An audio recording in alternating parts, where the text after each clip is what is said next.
Okay तो चलिए, politics is done and dusted, back to business, back to basics. आज सुबह यही बात हुई थी हमारी। और फिर मुझे हैरानी नहीं है कि मार्केट में इतनी शानदार तेज़ी आई। बस एक ये चीज़ है कि थोड़ा सा मार्केट हायर लेवल पर थोड़ा सा कंसोलिडेट कर रहा है। 23,500 से 23,600 अब क्लियरली वो लेवल्स हैं जिनको मार्केट आई करेगा, निफ्टी आई करेगा। और एक चीज़, मिड कैप में शानदार तेज़ी है। मिड कैप इंडेक्स फिर से एक लोगों का जो डर था वो निकल गया है, वापस लोग वापस आए हैं मार्केट में। और एक और उम्मीद लेकर जो मार्केट चल रहा है वो ये कि शाम का जो फेड का स्टांस होगा वो काफ़ी डविश रहने वाला है, मतलब काफ़ी नरम रहने वाला है, जिससे शायद मार्केट्स को एक और लेग अप मिले, ये पॉसिबिलिटी है। और मार्केट ये भी अज्यूम कर रहा है कि महंगाई के आंकड़े भी शायद फेवर में ही होंगे। लेकिन देखिए, at the end of the day event है, किसी भी करवट बदल सकता है। तो इसके लिए कुछ प्रॉफिट बुकिंग भी हो रही है हायर लेवल पर, जिसमें कोई बुराई भी नहीं है। बस प्रॉफिट बुकिंग तक ही रिस्ट्रिक्टेड रहे। तो बाकी देखते हैं आखिरी का 1.5 घंटा कैसे रहने वाला है। Biru, good afternoon. Good afternoon Anuj. और अनुज देखिए, सुबह जिन लेवल्स की बात हुई थी वो तो ऑलमोस्ट आए। आई मीन दैट 23450 का क्लस्टर बाजार वहीं से सिंक हुआ कॉलाइटर्स के जोन से। And same is the case with Nifty bank जिस पर बात हुई थी हमारी सुबह 50-200। अभी की अप्रोच क्या रहेगी, कंसिडरिंग कि एक ऑलरेडी स्विंग मिल चुका है दोनों ही इंडस्ट्रीज पे, और एक और बात कि एक ग्लोबल इवेंट भी है, तो इन दोनों को कंबाइन करते हुए इस क्लोजिंग में इंडस्ट्रीज पे अप्रोच क्या रहेगी निफ्टी और निफ्टी बैंक पे एक एक करके? निफ्टी की अप्रोच तो बहुत आसान है। जो मैं सुबह भी एक बात बोली थी कि इस मार्केट में आप लॉन्ग रहें। बस ये क्या होता है ना, अब जैसे कल फॉर एग्जांपल बहुत लोगों को लगा कि काश मैंने हाईस पे बुक कर लिया होता है। अगर आपने कल हाई पे बुक कर लिया था तो फिर वो आज उससे ज़्यादा पॉइंट्स मिल गए आपको। अब आज भी बहुत लोग सोच रहे होंगे कि क्या 23,442 पे बुक कर लेना चाहिए था। ऐसे तो कभी नहीं हो पाएगा।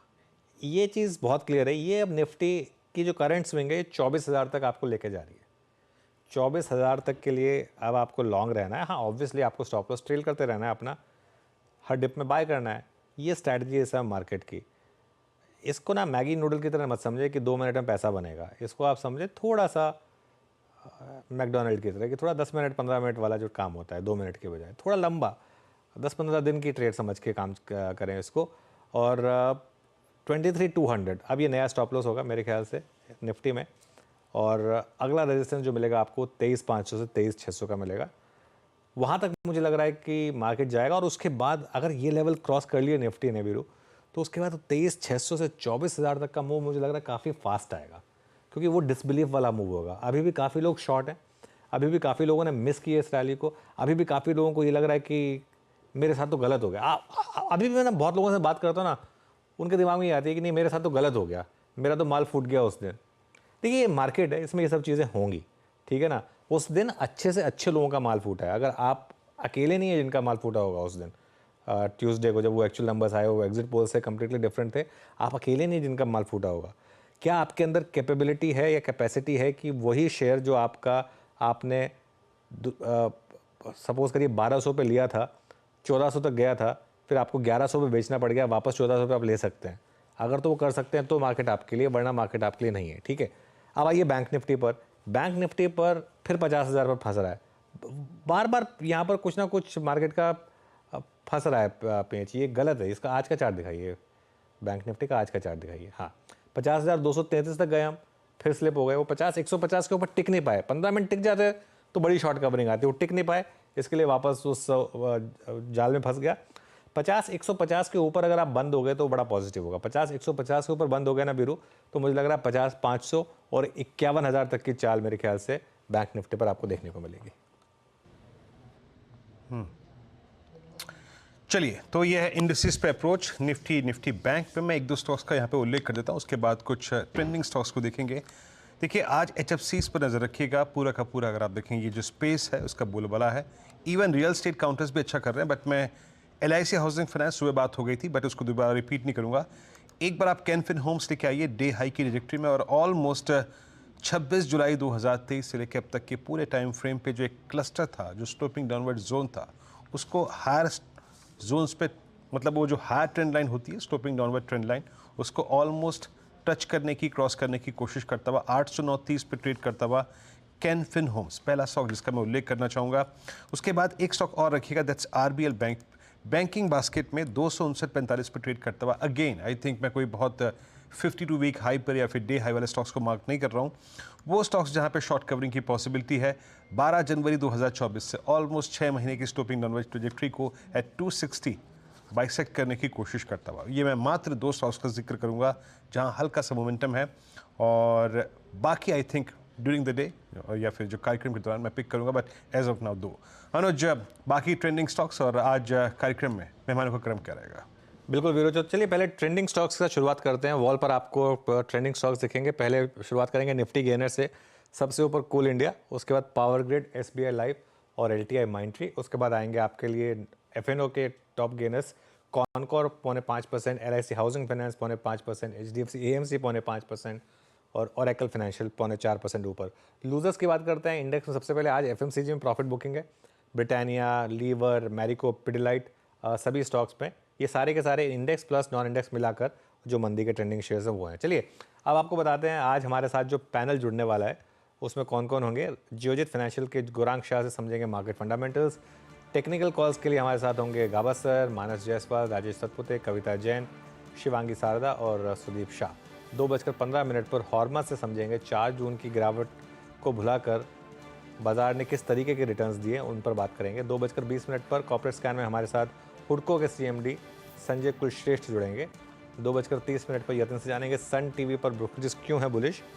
2:35 पर लक्ष्मण बताएंगे बजट कब पेश हो सकता है। 2:45 पर सुमित से जानेंगे तेजी में कौन कौन से प्रमोटर्स माल छोड़ रहे हैं अपना। 2:50 पर बिग मार्केट वॉइसेस में क्वेस्ट इन्वेस्टमेंट एडवाइजर के सीईओ अनिरुद्ध सरकार से बात करेंगे। 3 बजे डीलिंग रूम चेक।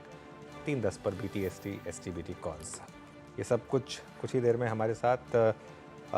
लेकिन पैनल को जोड़ते हैं अब। आप सभी को गुड आफ्टरनून। और एक काफ़ी इंटरेस्टिंग सेशन लाइंड अप है। Gaba sir, good afternoon. बताइए क्या ट्रेड ले रहे हैं? Good afternoon to you. जो स्टॉक मुझे पसंद है स्टॉक वो है गोदरेज प्रॉपर्टीज। गोदरेज प्रॉपर्टीज का स्ट्रक्चर बढ़िया है। आज एक मूव मिला है, अच्छा ट्रेड करा है 2927 पर। 2905 का एक स्टॉक अगर चले, कोई 23 स्टॉक पे का स्टॉक है। नियर टर्म टारगेट 3000 है, मेरे ख्याल से वहां तक जाना चाहिए। गोदरेज प्रॉपर्टीज पर लॉन्ग होना चाहिए। ओके, गोदरेज प्रॉपर्टीज अभी कुछ देर पहले डीएलएफ में भी एक स्विंग आ रहा था, काउंटर डे हाई पे चला गया था, तो रियल एस्टेट काउंटर से मूव अच्छा है। Shivangi, good afternoon. आपका ट्रेड इस वक्त का? जी बिल्कुल, गुड आफ्टरनून। मेरा ट्रेड रहेगा कॉनकॉर्प पे। स्टॉक में पिछले 2 दिनों से काफ़ी एक अच्छा प्राइस वॉल्यूम सर्ज देखने को मिल रहा है एंड रीसेंट जो गवर्नमेंट रिटेंशन हुई है इस मिनिस्ट्री में, तो ये काफ़ी अच्छा पॉजिटिवली प्ले आउट होने की पूरी संभावना है। स्टॉक ने रिसेंटली अपने एक ब्रेकआउट को रीटेस्ट करके वापस एक बहुत ही स्मार्ट रिकवरी के तरफ बढ़ा है। तो यहाँ पे खरीदारी की सलाह है 1190 के टारगेट्स के लिए, 1120 के एक स्टॉप के साथ। ओके मानस, गुड आफ्टरनून। मानस, आपकी ट्रेड क्या रहेगी इस समय की? गुड आफ्टरनून अनुज जी। तो देखिए, फेडरल बैंक में खरीदारी करने की राय रहेगी। एक फ्रेश ब्रेकआउट चार्ट्स पे देखने को मिला है। काफी समय से ये जो रेंज थी 168 टू 170, यहाँ पर स्टॉक लगातार रेजिस्टेंस फेस कर रहा था, बट फाइनली आज 170 का बहुत ही अहम आंकड़ा स्टॉक ने ब्रीच किया है।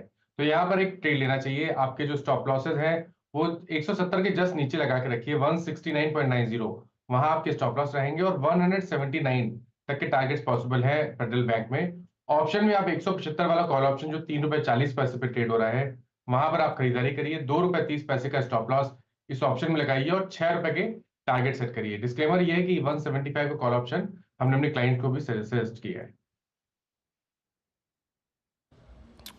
ओके, 175 का कॉल ऑप्शन, और यही कॉल ऑप्शन आई थिंक दोपहर में 12 बजे के कार्यक्रम में राजेश पालवी जी ने रिकमेंड किया था आज। अच्छा, आप चलते हैं राजेश सतपुते जी के पास। राजेश जी, क्या पिक कर रहे हैं आप? Very good afternoon Viren ji. Good afternoon Anuj ji and good afternoon everyone. Viren ji, देखिए नजर जो है वो पीवीआर आइनॉक्स पे है। मुझे लगता है कि जिस तरह से इसको इसमें ब्रेकआउट आया कल, और आज जो इनिशियल में लगा था कि थोड़ा सिंक हो रहा है, लेकिन नहीं, ये कंसोलिडेट हुआ और वो भी उसके कल के हाई के ऊपर 1400 के आसपास ये कंसोलिडेट हो रहा है। तो मुझे लगता है कि यहाँ पे पीवीआर में जो नेक्स्ट मूव रहेगा वो रहेगा 1450 तक का। तो 1400 के ऊपर हम पीवीआर आइनॉक्स को बाय करेंगे। फ्यूचर लेवल से 1380 का स्टॉप लॉस होगा। ओके चलिए, ये इस समय आपके लिए पीवीआर आइनॉक्स। सुबह गाबा सर की भी पिक थी ये। सुदीप को जोड़ते हैं अब। Sudeep, good afternoon. सुदीप, आपकी trade? Good afternoon Anuj. Anuj, मुझे HDFC AMC पसंद आ रहा है बिकॉज पिछले 4-5 दिन का जो कंसोलिडेशन था वहां से ब्रेकआउट भी हो रहा है, और जो medium to long term trend है वो भी बुलिश है, और ये शॉर्ट टर्म में एक बहुत ही बढ़िया ब्रेकआउट है। और साथ ही साथ अगर हम साथ में दूसरी AMC कंपनीज भी देखें, UTI AMC, Nippon, ABSL AMC, ये सारे AMC स्टॉक्स में आज जाने, तो मुझे लग रहा है अच्छा मोमेंटम बना हुआ है पूरे स्पेस में, और HDFC AMC लीड कर रहे हैं यहाँ पे। तो इसके साथ मैं बाई करना चाहूंगा यहाँ पे 3930 का स्टॉप लॉस और 4120 का टारगेट। अच्छा, HDFC AMC जब कल हम थे कार्यक्रम में हर्षदौर में, मैंने प्रकाश से डिस्कशन भी किया था, और कल भी प्रकाश सर का बाय था। उन्होंने कहा था कि हाँ, जगह अच्छी है, प्लेसमेंट स्ट्रांग है, बाय करना चाहिए। क्लोजिंग में इस पर बात हुई भी थी। मैं वही कल के आई थिंक कुछ ट्रेड्स को चेक कर रहा था। गौरांग शाह इस बीच हमारे साथ जुड़ चुके हैं। गौरांग, नमस्कार, कार्यक्रम में स्वागत है। फुल फ्लैज तेजी गौरांग बाजार में अब, और आई थिंक इलेक्शन को एक कि उस आई थिंक क्लस्टर से बाजार एक कदम आके पूरा स्ट्रॉन्ग रिएक्शन देता हुआ, स्ट्रॉन्ग इंस्टीट्यूशनल पार्टिसिपेशन, और अब फोकस कर रहा है पॉसिबली आई थिंक जुलाई के मिड या फिर 3rd वीक में आने वाले बजट पर। हाउसिंग फायरिंग ऑल सिलेंडर्स जिसे कहते हैं ना, आई मीन बैंक्स अच्छा करते हुए, और PSUs बहुत स्ट्रॉन्ग मूव देती हुई। आपने अभी किस थीम को पकड़ा है और आपका आज का स्टॉक कौन सा रहेगा गौरांग?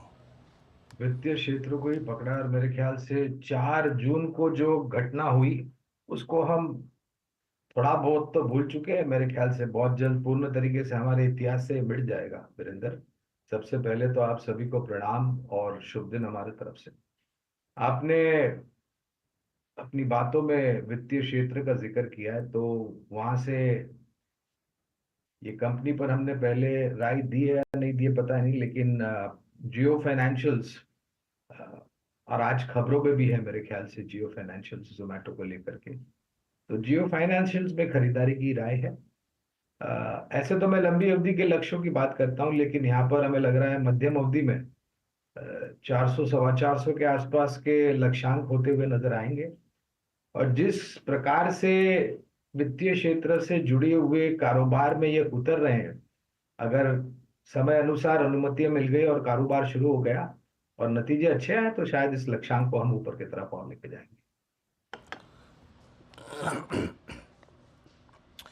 जियो फाइनेंशियल सर्विसेज, अच्छा, गौरतलब बात यह है कि ये जिस समूह के अंतर्गत आने वाली, अगर आप देखें इस चैनल को, CNBC आवाज़ को आप देख रहे हैं, उसी रिलायंस ग्रुप की अगर आप देखें तो ये कंपनी है जियो फाइनेंशियल सर्विसेज।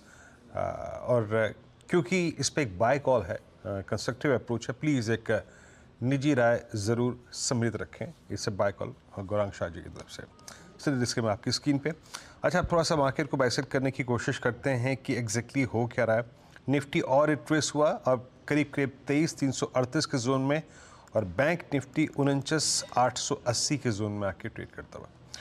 अनुज, ये बैंक निफ्टी बार बार 50-200 के क्लस्टर में फंसने का, आज सुबह सुबह आई थिंक कल भी जो दमखम जुटाया था हमने वो HDFC बैंक के बल पर जुटाया, लेकिन आज फिर सिंक होना, आई थिंक अभी किस ट्रिगर का इंतज़ार कर रहा है? क्योंकि पॉलिसी जा चुकी है, इलेक्शन आउटकम, गवर्नमेंट फॉर्मेशन, सब कुछ हो गया।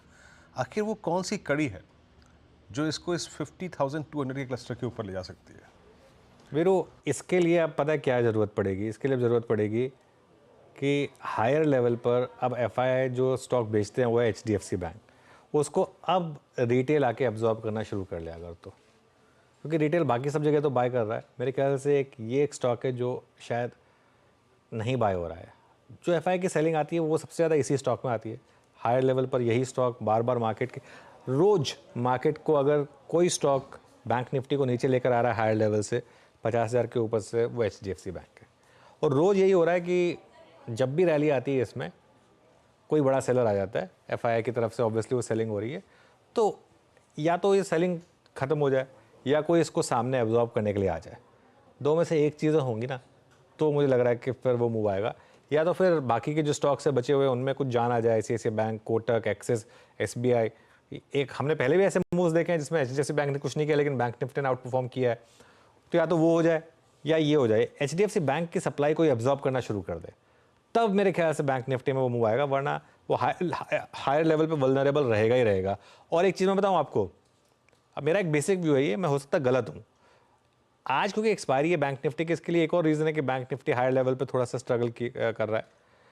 कल अगर वो फेड डविश रहा तो ऑब्वियसली कल सुबह सुबह आईटी स्टॉक्स भागेंगे, निफ्टी भागेगा, लेकिन कल सेकंड हाफ में मुझे लग रहा है बैंक निफ्टी में रैली आ सकती है। नॉर्मली ये ट्रेंड रहा है और एक डिफरेंशियल जो है ये फिल तो होगा, 51,000 का जो डिफरेंशियल रह गया, लेकिन थोड़ा ज़्यादा टाइम लग रहा है। जितना हमने सोचा था उससे ज़्यादा टाइम लग रहा है। बाय नाउ हो जाना चाहिए था, लेकिन अभी थोड़ा ज़्यादा टाइम लग रहा है। हो सकता है अगले हफ्ते हो जाए। जी हाँ, और वो एक बात जो अनुज ने बहुत अच्छी कही कि अमूमन हमने देखा है कि एक्सपायरी डे के बाद अगले दिन जब वो कॉल राइटर्स का अगर आप देखें तो प्रेशर नहीं होता, उसके अगले दिन हम एक अच्छा मूव देखते हैं। बहरहाल एक सबसे क्रिटिकल कड़ी रहेगी जिसमें है HDFC बैंक का, ये एक अहम भूमिका निभाए, या फिर एटलीस्ट वो जो SBI और ICICI बैंक का कॉम्बो है वो एक लीड ले। लेकिन एक स्टॉक और रहा जिसके आई थिंक कंधे पे दारोमदार होता है इंडेक्स को भगाने का, and that's I think Reliance industries. आज चला लेकिन वो आई थिंक मैजिक क्रिएट नहीं कर पाया। आई थिंक वो जो 23,450 की ट्रैजेक्टरी को पार करने के लिए हमें ज़रूरत थी इसके दमखम की, वो दिखा नहीं। मानस, आपकी रीडिंग क्या कह रही है? रिलायंस आई थिंक इस जोन में 29.30, 29.40, 29.50, इवन 29.70 वाइल्ड हायर शेडोज, आप रिलायंस को कैसे रीड कर रहे हैं इस वक्त? अभी तक का ट्रेंड तो डेफिनेटली पॉजिटिव है रिलायंस इंडस्ट्रीज में, क्योंकि ये जो कंसोलिडेशन है ये 20 10 डे और 50 डे मूविंग एवरेज के ऊपर हो रहा है। केवल एक ट्रिगर की जरूरत है। एक बार ये 2960 के ऊपर सस्टेन करना शुरू करेगा तो नेक्स्ट मूव में 3050 तक का स्तर देखने को मिल सकता है। आई थिंक बने रहना चाहिए अगर आपके पास लॉन्ग पोजीशन है, लेकिन फ्रेश खरीदारी तभी करें जब 2960 के ऊपर स्टॉक निकले। चलिए, तो ये बात होगी रिलायंस पर। बाजार फिर से नई रिकॉर्ड्स पर, मिड कैप और स्मॉल कैप में शानदार तेज़ी। 4 जून के बाद इस रैली में जिन शेयरों की मेजर भूमिका रही है इसके बारे में जानते हैं हॉर्मस से। हॉर्मस, गुड आफ्टरनून।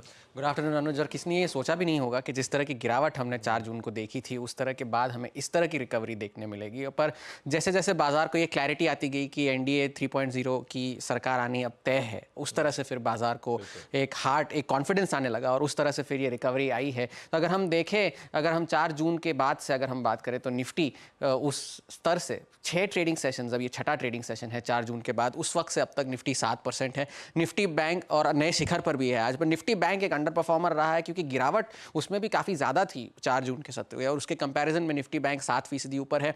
ब्रॉडर मार्केट्स में मिड कैप और स्मॉल कैप इंडेक्सेस दोनों उस दिन 8% की गिरावट के साथ बंद हुए थे। उन लेवल से अब मिड कैप इंडेक्स 10% ऊपर है, स्मॉल कैप इंडेक्स 13% ऊपर है। पर सरकारी कंपनियों में जो सबसे ज़्यादा गिरावट आई थी, PSE इंडेक्स जो है मंगलवार के सेशन में, पिछले मंगलवार के, उस 16% की गिरावट के साथ बंद हुआ था। उसने ज़्यादातर अपने नुकसान को रिकवर कर लिया है, पूरी तरह से नहीं बट ज़्यादातर कर लिया है, अभी भी 12% के उछाल के साथ कारोबार करता हुआ। पर अगर हम देखें 4 जून से लेकर अब तक सभी 50 जो निफ्टी के कंस्टिट्यूएंट्स है वो सारे के सारे पॉजिटिव है, सभी ने बढ़त दिखाई है। तो एक अच्छा ट्रेंड यहाँ देखने मिला है हमें निफ्टी में 4 जून के बाद से। अब वो कौन से ऐसे शेयर है जो टॉप परफॉर्मर्स रहे हैं 4 जून के सत्र के बाद से? सरकारी कंपनियों में जिस तरह की रिकवरी आई तो ताज्जुब की बात नहीं है कि ONGC टॉप गेनर है निफ्टी का 4 जून के बाद 17% के उछाल के साथ। Tata steel, Shriram finance, Adani ports, NTPC एक और नाम शुमार है इस लिस्ट में। बट अब एक अंडर परफॉर्मर्स की अगर हम बात करिए, सारे स्टॉक्स गेन्स तो थे मगर अंडर परफॉर्मर्स भी थे इन कंपैरिजन, क्योंकि अगर स्टॉक्स 10% के उछाल के साथ चले हैं तो ये Asian paints flat, HUL flat, Britannia लगभग फ्लैट, और डिवीज लैब्स और टाटा कंज्यूमर्स भी 3 से 4% का उछाल देखने मिला है 4 जून से। अब हम सरकारी कंपनियों की बात कर रहे थे तो PSE इंडेक्स में कौन से ऐसे शेयर है जिन्होंने सबसे ज्यादा उछाल दिखाया है? BHEL में 20%, कॉनकॉर, ONGC जो कि निफ्टी का भी टॉप गेनर है, PFC इसमें शामिल है, बट PFC और REC दोनों उस 4 जून के सत्र में 25% तक गिरे थे, तो वो अब तक अपने उस नुकसान को रिकवर कर रहे हैं। REC के शेयर भी 13% के उछाल के साथ आए हैं 4 जून के बाद से, और PFC भी 14.5% का उछाल दिखाया है। अब मिड कैप इंडेक्स की तरफ चलते हैं। मिड कैप इंडेक्स में जो शेयर्स, आदित्य बिरला ग्रुप के शेयर सबसे ज़्यादा आउट परफॉर्म किए हैं। वोडाफोन आइडिया 25% के उछाल के साथ 4 जून से। आदित्य बिरला फैशन भी एक लंबे समय के अंडर परफॉर्मेंस के बाद अब रफ्तार दिखाता हुआ 22% के उछाल के साथ। फैक्ट भी 22% की उछाल देखी गई है, पर फैक्ट में आपको बता दूं कि बाजार में बिल्कुल फ्लोट, हार्डली एनी फ्लोट है फैक्ट का। LIC हाउसिंग और ऑरेकल फाइनेंशियल जो आज भी ऊपर है उस 21% की गेन्स के साथ। और स्मॉल कैप्स में जो शेयर है HFCL, तेजस नेटवर्क्स, जो कम्युनिकेशन से रिलेटेड सेक्टर्स है, स्टॉक्स है, वो सारे आज आउट परफॉर्म किए हैं 4 जून के बाद से। हमारा राजा और NCC जो आंध्र प्रदेश से लिंक स्टॉक्स है उन्होंने अच्छा प्रदर्शन किया है, और प्राज इंडस्ट्रीज भी 4 जून के बाद से 26% के उछाल के साथ। तो 4 जून के बाद एक शानदार रिकवरी देखी गई है बाजार में। ब्रॉडर मार्केट्स एक नए शिखर पर, निफ्टी एक नए शिखर पर, बस इंतजार अब है निफ्टी बैंक का। बिल्कुल, वो भी ज़्यादा दूर नहीं है, 1000 पॉइंट दूर है। हरमज, थैंक यू सो मच। अब बात करते हैं कुछ और स्टॉक्स की। बैंक ऑफ बड़ौदा को लेकर आइए एक बार ज़रा। डे हाई पर ये स्टॉक इस समय, और यहाँ पर गौरांग, गुड आफ्टरनून, क्या व्यू बन रहा है बैंक ऑफ बड़ौदा में? कोई स्पेसिफिक टारगेट? कुछ भाई, वित्तीय क्षेत्र तो रुझान बेहतर करेगा ही, चाहे वो सरकारी बैंक हो या फिर निजी क्षेत्र के बैंक। बैंक ऑफ बड़ौदा में 350 के आसपास नतीजों के जो अनुमान है हमें आने वाले तिमाहियों के और इस वित्तीय वर्ष के, उसके आधार पर मैं ये लक्ष्यांक आपको दे रहा हूँ। और शायद ये उसके ऊपर भी जा सकता है, क्योंकि loan book growth, quality, asset quality में सुधार, प्रोविजनिंग्स में राइट बैक, बहुत सारे सकारात्मक से संकेत हैं वित्तीय क्षेत्रों को लेकर के। और मैं तो इस हद तक कहूंगा आपको अनुज भाई के, आपके पोर्टफोलियो का एक महत्व अंग जो है, हिस्सा जो है, वो वित्तीय क्षेत्र होना चाहिए। मीनवाइल फिर वो एक सेक्टर में अब अच्छे मूव आ रहे हैं, गैस करिए कौन सा सेक्टर है? सब स्टॉक्स डे हाई पर मूव कर रहे हैं। थोड़ा सा ग्लोबल सेक्टर है, केमिकल्स, रियल स्टेट अनुज। हाँ नहीं, रियल एस्टेट भी है, लेकिन केमिकल्स देखिए आप। केमिकल्स अतुल, आरती, SRF, ये 3 स्टॉक्स मेरे रेडार पर आए, जो तीनों के तीनों इस समय डे हाई पर हैं। ये आरती इंडस्ट्रीज़, उसके बाद अतुल लिमिटेड आएगा, और SRF, सभी के सभी एकदम से डे हाई पर आए। मानस, कोई पिक होगी यहाँ पर? तो देखिए, इन तीनों स्टॉक चार्ट्स पे तो डेफिनेटली अच्छे लगते हैं। आई थिंक SRF में आप चांस ले सकते हैं, क्योंकि देखिए अब SRF, अगर ये स्टॉक ने अपने 200 मूविंग एवरेज को ब्रीच किया, उसके ऊपर निकला, तो सीधे 2550 तक के टारगेट्स पॉसिबल हैं। आई थिंक चांस लेना चाहिए SRF में। आप कॉल ऑप्शन में ट्रेड ले सकते हैं। SRF का जो 2400 वाला कॉल ऑप्शन है, वहां पर आप एक लॉन्ग ट्रेड ले सकते हैं। 41 रुपीज का ये ऑप्शन ट्रेड हो रहा है, वहां पर आप खरीदारी करिए। 24 रुपीज का स्टॉप लॉस लगाइए, लेकिन अगर ब्रेकआउट देखने को मिल गया, तब इस ऑप्शन में आपको 100 रुपए तक के भाव भी देखने को मिल सकते हैं।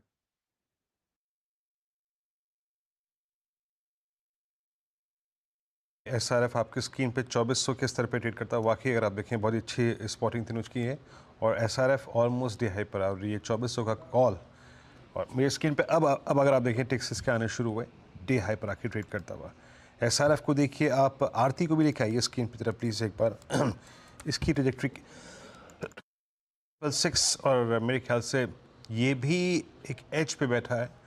राजेश सतपुते जी, इनफैक्ट SRF में दिक्कत ये थी, मतलब जहाँ उसकी प्लेसमेंट थी उसके ऊपर सारे एवरेजेस प्लेस थे। Aarti industries on the contrary averages के ऊपर प्लेस्ड है, कुछ पॉजिटिव क्रॉसओवर्स विजिबल है नीचे। आपका व्यू क्या है यहाँ पर? वीरेंद्र जी, आपने बिल्कुल सही कहा।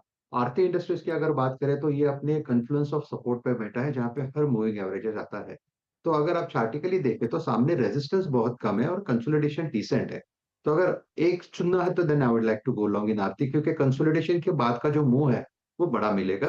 तो एज ए स्विंग ट्रेडर इसका जो पहला टारगेट होगा वो रहेगा 680 का।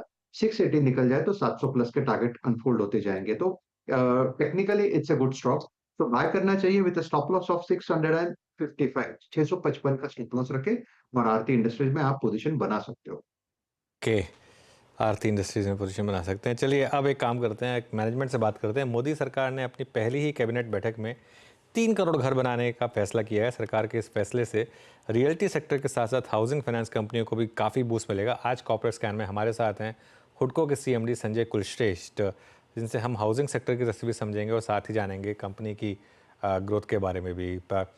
Kulshreshtha ji, good afternoon, thank you so much आज CNBC आवाज़ के साथ जुड़ने के लिए। पहले तो ये बताइए, एक ब्रॉड अगर जामा समझा जाए, पिछले 2 से 3 साल रियल एस्टेट और रियल एस्टेट फाइनेंस के लिए काफ़ी शानदार रहे हैं। अब क्योंकि एक माना जा रहा है कि एक पॉलिसी कंटिन्यूएशन है, क्या ये उसी हिसाब से बिजनेस एज यूजुअल कंटिन्यू करेगा? इस सवाल का जवाब मैं कुछ अलग तरीके से दूंगा।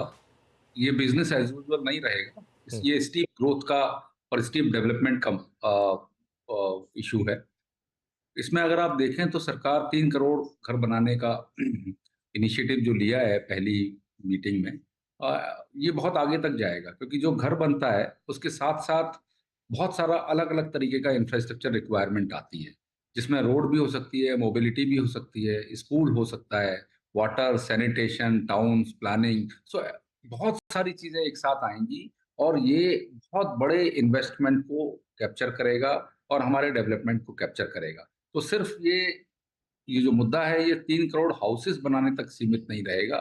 ये उन राज्यों में जहाँ-जहाँ इस तरीके की पीएम ग्रामीण जाएगी, वहाँ-वहाँ एक बहुत ही ग्रोथ को लिवरेज करेगा और हडको एक ऐसी कंपनी है जो इसकी बहुत बड़ी बेनिफिशियरी बनेगी। ना सिर्फ गवर्नमेंट ऑफ इंडिया के इनिशिएटिव को हम सप्लीमेंट करेंगे, बट इसके अलावा जो और सेक्टर ग्रो करेंगे, उनमें हम फंडिंग की भी रिक्वायरमेंट स्टेट्स गवर्नमेंट्स की पूरी करेंगे।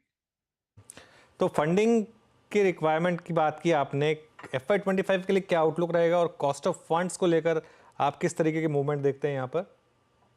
FY25 के हमने टारगेट लगभग फिक्स किए हुए हैं कि हमारा डिस्बर्समेंट जो पिछली फाइनेंशियल ईयर में 18,000 करोड़ के आसपास था, वो उसको हम 35,000 करोड़ करने वाले।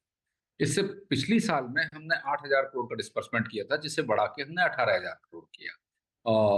भारत सरकार के विभिन्न कार्यक्रमों के जरिए हडको को इतनी डेप्थ मिली है कि सारे प्रोग्राम्स में हम स्टेट गवर्नमेंट्स का सपोर्ट कर रहे हैं और इसी कारण से हम अपने टारगेट्स को पूरा कर पाएंगे।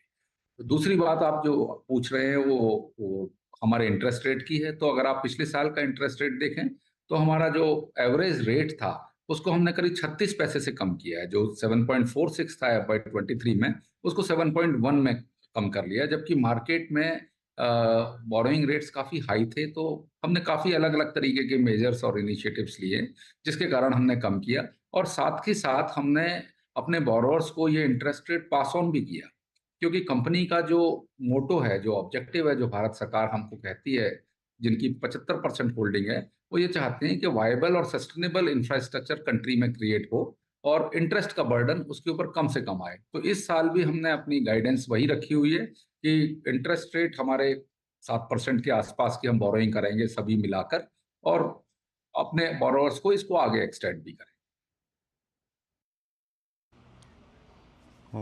संजय जी, इनफैक्ट जब आपके नंबर्स आए थे ना, आपसे उस दिन मेरी बातचीत ही हुई थी और लोन बुक को लेकर हमने बात भी की थी उस दिन, आपको याद होगा। करीब करीब अब इसमें आप आई थिंक कि ये जो एक मेजर थ्रस्ट मिला है आपको सरकार की तरफ से इस योजना के दायरे को बढ़ाने का 3 करोड़ से, आपने इसमें लोन बुक की ग्रोथ में कुछ टारगेट्स अगर ऐड करना चाहें, कुछ रकम, तो थोड़ा इस पर टिप्पणी करेंगे। फ्रेश टारगेट्स आपने इसके मद्देनज़र क्या सेट किए हैं, या फिर ये ग्रोथ अगले 1-2 साल में आपके नंबर्स पे कैसे ट्रांसलेट होगी, स्पेशली लोन बुक्स पे? देखिए, लोन बुक एक फाइनेंशियल कंपनी का सबसे बड़ा इंपॉर्टेंट क्राइटेरिया होता है, जो आगे की इनकम को डिसाइड करता है। पिछले साल में हमने 15% की लोन ग्रोथ की है, करीब 80,000 करोड़ से हम 92,000 करोड़ पर पहुंचे हैं। इस साल हमारी इंटरनल गाइडेंस ये है कि हम अनदर 25% CAGR से ग्रो करेंगे और अगले 2 सालों में 1.5 लाख करोड़ को हम छुएंगे। और इसका हमने रोड मैप बनाया हुआ है, हमने पूरा स्ट्रक्चर बनाया हुआ है, हमने प्रोजेक्ट्स को आइडेंटिफाई किया हुआ है और अभी हम टारगेट को थोड़ा सा, आप सही बोल रहे हैं कि हम इससे ज़्यादा ग्रो करेंगे, पर अभी हमने टारगेट 1.5 लाख करोड़ किया हुआ है और उसी हिसाब से हम प्लानिंग कर रहे हैं। जैसे जैसे भारत सरकार की नई नई स्कीम आती जाएंगी, हम अपने ग्रोथ टारगेट्स को रिवाइज करते चले जाएंगे। ये संजय जी, बिलीव करना सही होगा क्या कि अगले 1-1.5 साल में, 2 साल में जो ग्रोथ आएगी, उसमें आपकी ग्रोथ में भी लो कॉस्ट हाउसिंग का ज़्यादा कंट्रीब्यूशन होगा? और एक और बात मैं यहाँ पे कहूँगा कि अभी तक क्योंकि ब्याज दरें नहीं घटी हैं, आपको क्या लग रहा है, अगले 1-2 क्वार्टर में considering your cost of funds, अभी तो आपने एग्जैक्टली अपने जो रेट ऑफ इंटरेस्ट की बात कही, ये किस दिशा में जा रहे हैं और कब तक एक रेट कट की फर्दर आपकी तरफ से पॉसिबिलिटी है? हाँ, तो आपका पहला सवाल तो ये है कि जो housing schemes government of India के आती हैं, तो ये अफोर्डेबल हाउसिंग को क्रिएट करने के लिए होती हैं, जिसमें हर नागरिक तक भारत सरकार चाहती है कि घर पहुंचे। और इसमें मोस्ट ऑफ द कंपोनेंट, जो मेजर कंपोनेंट है, वो भारत सरकार एज ए ग्रांट देती है। उसमें लोन का कंपोनेंट बहुत कम होता है और जहां भी लोन की रिक्वायरमेंट होती है हम स्टेट गवर्नमेंट्स को दे देते हैं। तो अगर आप देखें, लोन का कंपोनेंट काफ़ी कम होता है, बट हमारे लिए इसमें कंसल्टेंसी में काफ़ी काम आता है। हम लोग इनकी जो प्रोजेक्ट रिपोर्ट्स आती हैं उनमें उनमें काम करते हैं, और इसके अलावा जो हाउसिंग के अलावा जो इंफ्रास्ट्रक्चर क्रिएट होता है उसके अगेंस्ट में हम लोन एक्सटेंड करते हैं। तो ये पहला पार्ट था आपके सवाल का। और जो दूसरी बात आपने पूछी कि इंटरेस्ट रेट कम होने के, देखिए संकेत तो मार्केट में हैं, हम तो चाहते हैं जल्दी से जल्दी हो, और अगर आप संकेतों को देखें तो 3-4 चीजें हैं जो इस तरफ संकेत कर रही हैं। जैसे आरबीआई ने अपना डिविडेंड काफी बढ़ाकर भारत सरकार को दिया है। भारत सरकार कंटिन्यूअसली एफर्ट्स करके अपने डेफिसिट्स को कम करती जा रही है और इस साल काफी कम होंगे। उसके बाद फॉरेन एक्सचेंज रिजर्व्स हमारे बढ़ते जा रहे हैं, हमारा इन्फ्लेशन काफी कंट्रोल में है। ये सारी चीजें संकेत कर रही हैं कि किसी ना किसी तरफ इंटरेस्ट रेट कम होने लगेंगे, और मतलब हम चाहते हैं कि बहुत जल्दी से ये कम होना शुरू हो जाएं, और इसीलिए हमने जो अपने लोन्स भी ले रहे हैं वो रेपो बेस्ड ले रहे हैं। तो जिस दिन भी रेपो कम होगा हमारी कॉस्ट ऑफ बोरोइंग फर्दर कम हो जाएगी। बट आई एम होपफुल कि तीसरे या चौथे क्वार्टर में ये कम होने शुरू जरूर हो जाएंगे, और भारत सरकार का एक जो बहुत बड़ा पुश है इंफ्रास्ट्रक्चर के ऊपर वो उसको सप्लीमेंट भी करेगा। अच्छा सर, एक जोग्राफिकली कौन सी जोग्राफीज या कौन सी कहेंगे कि स्ट्रीम ज़्यादा इस समय आपको ग्रोथ में दिख रही हैं? अगले 6 महीने में, 1 साल में अगर बेट करना हो तो किस पर बेट किया जाए? थोड़ा सा जेनरिक मैं इसका आंसर देना चाहूँगा। देखिए, हम एक पैन इंडिया कंपनी है, हमारे रीजनल ऑफिसेज हर स्टेट में है। हर स्टेट की रिक्वायरमेंट अलग है, हर स्टेट का ऑब्जेक्टिव अलग है। तो उसी तरीके से हम अपने लोन्स को आगे एक्सटेंड करते हैं, क्योंकि किसी स्टेट में हो सकता है रोड सेक्टर या वाटर सेक्टर या इंफ्रास्ट्रक्चर डेवलपमेंट, जो बाकी चीज़ें हैं, mobility sector, energy transition sectors, वो बहुत ज़्यादा चल रहे हैं। और कुछ कुछ ऐसी स्टेट्स होती हैं जिनमें दूसरी तरीके का इंफ्रास्ट्रक्चर आता है, जिसमें आप हॉस्पिटल्स की बात कर सकते हैं, एजुकेशनल इंस्टीट्यूट की बात कर सकते हैं। तो हर स्टेट का अलग अलग है, पर मेरा ऐसा मानना है कि रोड और मेट्रो सेक्टर में बहुत बड़ा इन्वेस्टमेंट गवर्नमेंट प्लान कर रही है, जो पीएम गति शक्ति का भी पार्ट है। और फाइनली जो मोबिलिटी है उसके ऊपर काफ़ी इन्वेस्टमेंट आएगा, और दूसरा एनर्जी ट्रांजिशन के ऊपर काफ़ी काफ़ी स्ट्रेस है गवर्नमेंट का। और 2030 तक के जो हमारे टारगेट है 500 गीगावाट पाने के, उसके लिए ट्रांसमिशन इंफ्रास्ट्रक्चर और अलग अलग तरीके से, और मैन्युफैक्चरिंग प्लांट, पीएलआई के थ्रू, इन सब के थ्रू बहुत बड़ा investment plan. Alright Sanjay sir, बहुत बहुत शुक्रिया आज हमारे साथ जुड़ने के लिए, और आपको ऑल द बेस्ट FY25 के लिए। नमस्कार। नमस्कार। गुरांग सर, कोई व्यू आपका इस स्टॉक पर, हडको पर?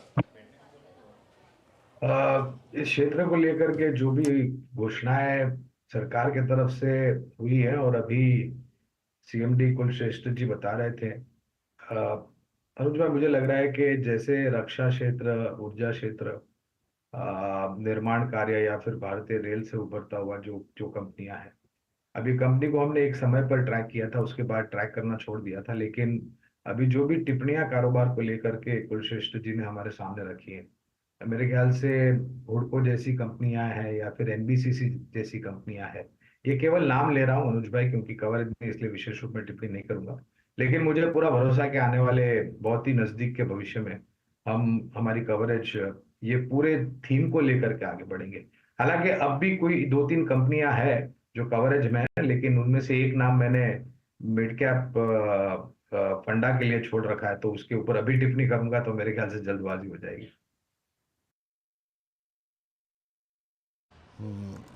जैम हुडको आपके स्क्रीन पे 279 पे ट्रेड करता हुआ, इस मैनेजमेंट से बातचीत हुई। ये बेहतरीन प्राइस परफॉर्मेंस देने वाले स्टॉक्स में से शामिल रहे। अगर आप इसको जून 2023 से अगर आप देखें, अब तक 63 रुपये का भाव मात्र 1 साल में अभी करीब 305 रुपये का हाई लगा के आया था। तो बेस्ट परफॉर्मेंस देने वाले स्टॉक्स रहे।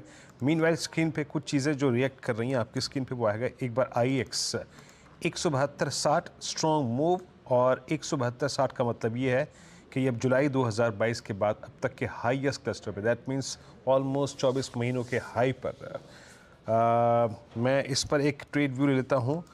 आप कैसे अप्रोच करेंगे इस स्टॉक को राजेश सतपुते जी? ऑलमोस्ट डे हाई पर, और ये 2 साल का हाई अब IEX पे।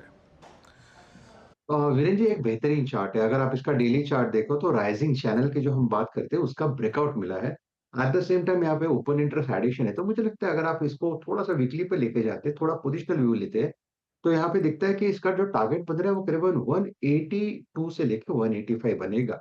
सो at a level of 172 it's a huge gain, तो मेरे हिसाब से यहाँ पे ट्रेड बनेगा। तो आप लॉन्ग करेंगे विद स्टॉप लॉस ऑफ से 168, तो IEX is a buy. Okay, IEX is a buy. Meanwhile bank Nifty थोड़ा ओवर स्लिप हुआ, लेकिन अब थोड़ा लोअर लेवल पर सपोर्ट मिला उसे। लेकिन देखते हैं, लास्ट का 1 घंटा बाकी है एक्सपायरी से पहले का। तो स्टॉक में थोड़े से इंडेक्स में थोड़े से मूव्स आते हुए। मीनवाइल वो जो स्टॉक की बात हुई थी आरती इंडस्ट्रीज़ की, जो वीरू ने पकड़ा था, वो सही अभी भी डे हाई के आसपास बना हुआ है स्टॉक। चलिए अब एक और स्टॉक की बात करते हैं, सन टीवी। आज अच्छी तेज़ी है और 3-4 दिन से एक्चुअली अच्छी तेज़ी है। एक्सिस कैपिटल ने शेयर का लक्ष्य बढ़ा दिया है सन टीवी पर। एक्सिस कैपिटल की पूरी रिपोर्ट जानते हैं यतिन के साथ। Yatin, good afternoon. Good afternoon. और एक्सिस कैपिटल की आज जो रिपोर्ट आई है उनमें आपने देखा है कि टारगेट प्राइस 30% से बढ़ाया गया है। पहले टारगेट 600 रुपये था और अब नया टारगेट जो है 810 रुपये है। तो लगभग 30-35% का ये टारगेट हाइक आपको दिख रहा है सन टीवी में। एक्सिस कैपिटल को लगता है कि करंट लेवल्स पे आकर्षक दाम है सन टीवी का खरीदने का, क्योंकि वैल्यूएशन सस्ते हैं और आगे जाके वन टाइम डिविडेंड और बायबैक के भी ऑप्शनैलिटी आपको देखने को मिल सकती है। ऑब्वियसली जी से बेहतर परफॉर्मेंस रहा है सन टीवी का, 4% बेहतर परफॉर्मेंस रहा है और मार्केट शेयर तमिल न्यूज़ में और तमिल एंटरटेनमेंट में काफ़ी स्टेबल रहा है सन टीवी का, जिसको लेके काफ़ी उत्साहित है एक्सिस कैपिटल। इनको लगता है कि जो हिंदी कारोबार में कंपनी का रैंप अप होगा वो काफ़ी अच्छा होगा। लेकिन सबसे बड़ा ट्रिगर जो एक्सिस कैपिटल मानता है आगे जाके हो सकता है, वो हो सकता है आईपीएल की टीम का प्रदर्शन जो इम्प्रूव हो रहा है, वहाँ अनलॉकिंग भी हो सकती है, डीमर्जर भी हो सकता है और यहाँ से इंक्रीमेंटली अगर प्रदर्शन अच्छा हुआ तो कहीं ना कहीं आपको इस आईपीएल टीम का बेनिफिट मिलता हुआ नज़र पड़ेगा। इनफैक्ट इनको लगता है कि जो प्रॉफिटेबिलिटी और रेवेन्यूज़ हैं FY25 में आईपीएल टीम के बहुत शानदार रहने चाहिए और आगे जाके ब्रॉडकास्टिंग बिजनेस जो है 13 के पीई पे अवेलेबल है और आईपीएल का कारोबार 25 के पीई पे अवेलेबल है, तो काफ़ी शानदार तरीके से शेयर में आप मोमेंटम देख सकते हैं। बिल्कुल, सन टीवी बहुत शानदार मोमेंटम रहे हैं यहाँ पर स्टॉक में और इसका ट्रिगर शायद जिस दिन इलेक्शन के रिजल्ट आए उस दिन से ये स्टॉक चलना शुरू हुआ। थोड़ा पॉलिटिकली सेंसिटिव स्टॉक भी है ये। गौरांग, कोई व्यू है क्या आपका सन टीवी पर? अनुज भाई, पॉलिटिकल सेंसिटिविटी है इसलिए हमने कवरेज नहीं रखी है। बिल्कुल समझ सकता हूँ। चलिए टेक्निकली एक व्यू ले लेते हैं। शिवांगी, सन टीवी कोई व्यू आपका इस स्टॉक पर?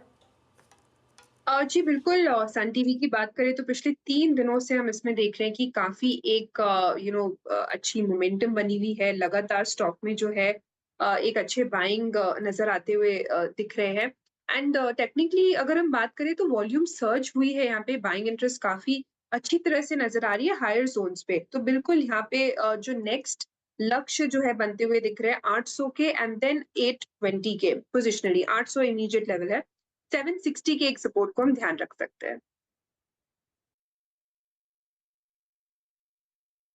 ये सन टीवी पे शिवांगी की राय यहाँ पे 776 पे आगे ट्रेड करता हुआ। कविता जी इस कार्यक्रम में जुड़ चुकी हैं। अब कविता जी नमस्कार, कार्यक्रम में स्वागत है। कविता जी, आपका ट्रेड इस वक्त का? हाय, very good afternoon Viren ji, good afternoon everyone. Well, इस वक्त मुझे Exide industry is looking good. अच्छे शॉर्ट कवरिंग मूव बने हैं काउंटर में और 540 की कॉल पर ओवाई शेड भी होता हुआ दिखा है। यहाँ मुझे लगता है एक्साइड इंडस्ट्री को अगर स्विंग ट्रेड की तरह देखें तो ये काउंटर ऊपर में 580 590 के लेवल की तरफ बढ़ता हुआ दिख सकता है अंटिल 510 के ऊपर मेंटेन है। तो डिप्स में भी बाई की आप अपॉर्चुनिटी देख सकते हैं as a swing trade. As of now for intraday मुझे लगता है 549 553 के प्राइस टारगेट के लिए आप एक्साइड पर एक बाय ट्रेड इनिशिएट कर सकते हैं। स्टॉप लॉस मेंटेन करना चाहिए 532। ओके, एक्साइड 541 पे कविता जी का यहाँ पे कॉल है। अभी कुछ देर पहले एक आईएक्स से बात हुई थी राजेश सतपुते जी से। जरा आईएक्स स्क्रीन पे रखिएगा, देखिए वहाँ से लेके अब तक क्या मूव आया है। अप्रॉक्सीमेटली ये मैंने बातचीत शुरू की थी 2:22 पे, फिर हुडको की मैनेजमेंट से बातचीत हुई, 9 170 से 173.50 के क्लस्टर मार्केट ट्रेड करता हुआ गजब का स्विंग आया है। अच्छा, एक स्टॉक में और रखूंगा आपकी स्क्रीन पे पहले, लेकिन इस पर एक फंडामेंटल नजरिए देते हैं। और प्राइस है मेरे स्क्रीन पे Muthoot finance, it's 1800, almost 1799। Gaurang, Muthoot finance आज डे हाई पर, ऑल टाइम हाई पर, इसने मेरे ख्याल से नवंबर 2021 के हाईस को पार कर दिया। एक थ्रस्ट तो वो था जब हमें gold prices all time high पे आ गए थे, तब मिला। अब इस तेज़ी के पीछे का कारण क्या है? और टेक्निकली मैं कह सकता हूँ कि एक बहुत साउंड परिस्थिति में है। Out of Muthoot and Manappuram सब में अगर आप देखें मूव है एनबीएफसीज में, आपका गोल्ड फाइनेंस कंपनीज पर टेक, और आउट ऑफ दीज टू अगर पिक करना हो इन दोनों में से, तो क्या पिक करेंगे आप? मुथूट पे हमारे जो लक्ष्य वो आ गए और उसके बाद हमने कवरेज मुथूट पर नहीं रखी, लेकिन मन्नापुरम यहाँ से अच्छा लगता है। और आज कुछ सोने को लेकर के, कुछ इंपोर्ट्स को लेकर के सरकार, मेरे ख्याल से कुछ खबरें आई थी, जिसके कारण गोल्ड, सोने के दाम में भी कमोडिटी मार्केट में आप देखने जाए तो निचले स्तर से ऊपर के तरफ के दायरे आए थे। तो अगर एक कंपनी गोल्ड लोन से अगर जुड़ी है तो मन्नापुरम फिलहाल इस स्तर पे हमें अच्छा लगता है। पूरा अच्छा लगता है। चलिए अब आपको चार का चौका का सीक्वेंस बताते हैं। सबसे पहले सस्ता ऑप्शन लेंगे मानस से, उसके बाद एफएन सुपरस्टार के लिए राजेश सतपुते से बात करेंगे, शिवांगी के पास जाएंगे चार्ट का चमत्कार के लिए, और मिड कैप फंडा के लिए गौरांग शाह के पास वापस जाएंगे। तो अभी काम करते हैं, थोड़ा सा टाइम है तो कुछ ट्रेड्स और निपटा लेते हैं। बैंक निफ्टी थोड़ा सा वापस स्लिप हो रहा है, लेकिन एक स्टॉक जो अब शानदार मोमेंटम में है वो है HDFC AMC।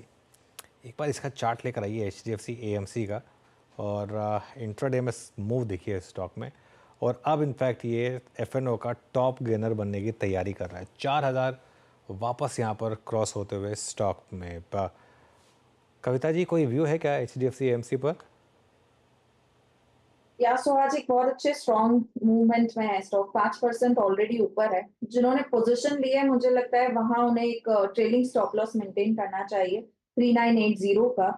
ये अपनी प्रीवियस हाई की तरफ बढ़ता हुआ दिख सकता है, जो कि टुवर्ड्स 4150 4200 की तरफ। तो 3980 के स्टॉप लॉस के साथ आप यहाँ पर पोजीशन रख सकते हैं। तो ये इस समय HDFC AMC पर व्यू। चलिए चार का चौका की शुरुआत करते हैं। मानस, सबसे पहले आपके पास आ रहे हैं सस्ता ऑप्शन के लिए।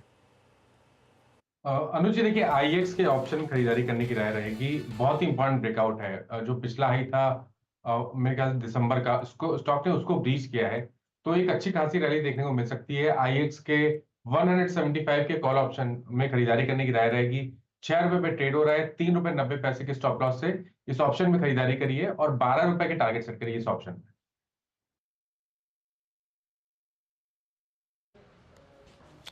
IEX पे कॉल 175 की बात करते करते स्टॉक डे हाई की ट्रेजेक्टरी में आ गया। 6 रुपये 25 पैसे पे 175 का कॉल लेना है आपको। राजेश जी से अपना ट्रेड पिक करते हैं। राजेश सतपुते जी, FNO सुपरस्टार क्या पिक कर रहे हैं आप आज? वीरेन जी देखिए, मेरे रडार पे है SBI लाइफ का चार्ट। अगर आप SBI लाइफ का चार्ट देखें तो इट्स यहाँ पे आज एक ब्रेकआउट हुआ है, लॉन्ग एडिशन है, 1455 पे चल रहा है। 1450 एक इंपॉर्टेंट स्तर था जिसके ऊपर ये कंसोलिडेट कर रहा है। तो मुझे लगता है SBI लाइफ में एक अच्छा थर्स्ट मिलना चाहिए। अकॉर्डिंग टू मी इसका जो टारगेट होगा वो रहेगा करीबन 1500-1520 का। सो SBI लाइफ हम 1450 के ऊपर बाय करने की रिकमेंडेशन देते हैं with stop loss of 1430। Okay Shivangi, आपका चार्ट का चमत्कार? चार्ट का चमत्कार के लिए मैंने चुना है एक्साइड इंडस्ट्री। स्टॉक ने एक पोलन फ्लैग पैटर्न फॉर्मेशन का ब्रेकआउट दिया है वीकली बेसिस पे। इनफैक्ट ये पूरे स्पेस की ही अगर हम बात करें तो इंफ्रास्ट्रक्चर स्पेसिफिकली रूरल जो है उसमें डेवलपमेंट होने के कारण काफी अच्छा प्रतीत हो रहा है, और एक टेलविंड मिलते हुए दिखेगा सेक्टर को। तो तेजी यहाँ एक्सटेंड होते हुए दिखेगी। 565 के लक्ष्य के लिए खरीदारी की सलाह है, 530 के एक स्टॉप के साथ। ओके, एक्साइड इंडस्ट्रीज 540 435 पे शिवांगी जी की कॉल। अब चलते हैं मिड कैप फंडा। बहुत देर से बचा के रखा था गौरांग जी ने, अब पूछ ही लेते हैं वो। गौरांग, क्या पिक कर रहे हैं आप आज? प्रिंस पाइप्स एंड फिटिंग्स, इस कंपनी को मेजॉली कंपनी मेरे ख्याल से वीरेंद्र, और इधर 685 के आसपास मौजूदा स्तर। तो वही जो विचारधारा अभी हम हुडको के मैनेजमेंट से बातचीत कर रहे थे, तो अगर 3 करोड़ घर बन रहे हैं और affordable housing, housing for all, real estate sector में इतनी बढ़िया सुधार दिख रहे हैं, तो बहुत बड़ा मार्केट है इस कंपनी के लिए। और मेरे ख्याल से खास करके ये उत्तर भारत और पश्चिम भारत के पास इनका ज्यादा मार्केट शेयर है, लेकिन पूरे भारतवर्ष में अगर आप देखने जाए तो बहुत बड़ा मौका है और काफी प्रसिद्ध है इसके नाम। अगर मार्केट शेयर भी आपने देखने जाए या फिर प्रोडक्ट ऑफरिंग आप देखने जाए वीरेंद्र, 800 के पार के लक्ष्यांक नजर आते हैं प्रिंस पाइप्स। ओके तो ये आज प्रिंस पाइप्स गौरांग ने मिड कैप फंडा में पिक किया और 4 ट्रेड्स से यहाँ पे हमने एक एक करके पिक किए। पहला कॉल आया सस्ता ऑप्शन महाराज जी के सौजन्य से 6.3 पे IX की 175 की कॉल उन्होंने बाय करने की राय दी थी। अभी माफ़ कीजिएगा, उसके बाद SBI लाइफ 1500 के लक्ष्य के लिए 1455 पे ट्रेड करता हुआ ये राजेश जी की कॉल थी। तीसरा ट्रेड पिक किया हमने यहाँ पर जो आया आज शिवांगी जी के सौजन्य से एक्साइड एट 544 करीब 543.10 पे ट्रेड कर रहा है, अभी 560 का लक्ष्य है। और प्रिंस पाइप्स यहाँ पे गौरांग जी ने पिक किया अच्छा करता हुआ। और स्क्रीन पे क्या कर रहा है, मैं स्क्रीन पे इस वक्त एक चीज़ और फील कर रहा हूँ कि अभी बात करते करते सारे सीमेंट काउंटर्स में एक स्पाइक आ रहा है। एक बार ACC लेके आइएगा, ACC एट 2608 डे हाई पर टिक बाय टिक चार्ट रखिएगा स्क्रीन पे। यस, और डे हाई पर अभी एक मूव आया। फिर आप लेके आइएगा JK सीमेंट एट 4249, अभी एक स्विंग आया 4225 से 4250। फिर आप लेके आइए एक बार रैमको सीमेंट्स, रैमको आपकी स्क्रीन पे 865, मतलब 856 से सीधे 866। आपकी राय इस पर क्या होगी? कोई काउंटर आपको इस वक्त टेक्निकली अच्छा करा है कविता जी, जिसको मार्क करना चाहें आप सीमेंट स्पेस में? सो रामको सीमेंट्स में अच्छे मूव दिख रहे हैं। मुझे लगता है यहाँ पर एक्सटेंड होना चाहिए मूव टुवर्ड्स 884 890 के प्राइस टारगेट की तरफ काउंटर बढ़ता हुआ दिख सकता है। अंटिल काउंटर आज के दिन के लो को प्रोटेक्ट करता है 845 को, मुझे लगता है यहाँ मूव एक्सटेंड होते हुए दिख सकते हैं फॉर प्राइस टारगेट ऑफ 885। बहुत शानदार मूव्स, इनफैक्ट वीरो एकदम सही टाइम पे आपने पकड़ा और एक बार अल्ट्राटेक सीमेंट लेकर आइए। मेरे ख्याल से ये भी अब एक ब्लास्ट की तैयारी कर रहा है यहाँ पर। अंबुजा सीमेंट देखिए किस तरीके से 4-4.5% ऊपर इस समय। ये कुछ या तो मार्केट कुछ पॉलिसी मूव सेंस कर रहा है या कुछ तो सेंस कर रहा है जो इस तरीके से मूव्स आए। और श्री सीमेंट, दालमिया भारत सब लेकर आइए। मेरे ख्याल से अल्ट्राटेक में भी मूव आना शुरू हुआ है, सबसे बड़ा सीमेंट प्लेयर जो है, और श्री सीमेंट जो सेकंड नंबर, और अंबुजा प्लस ACC तीनों में बड़े मूव्स इस समय क्लियरली यहाँ पर विजिबल हैं। ये काफ़ी इंटरेस्टिंग है। इनफैक्ट एक इस पर व्यू ले लेते हैं। मानस, अल्ट्राटेक देखिए एक बार, एलिफेंट इज मूविंग। तो देखिए अल्ट्राटेक में व्यू अभी बहुत पॉजिटिव है। देखिए अगर अभी तक खरीदारी नहीं की है तो डेफिनेटली आप लेट हो चुके हैं, क्योंकि एक्चुअली ब्रेकआउट 10,500 पे देखने को मिला था।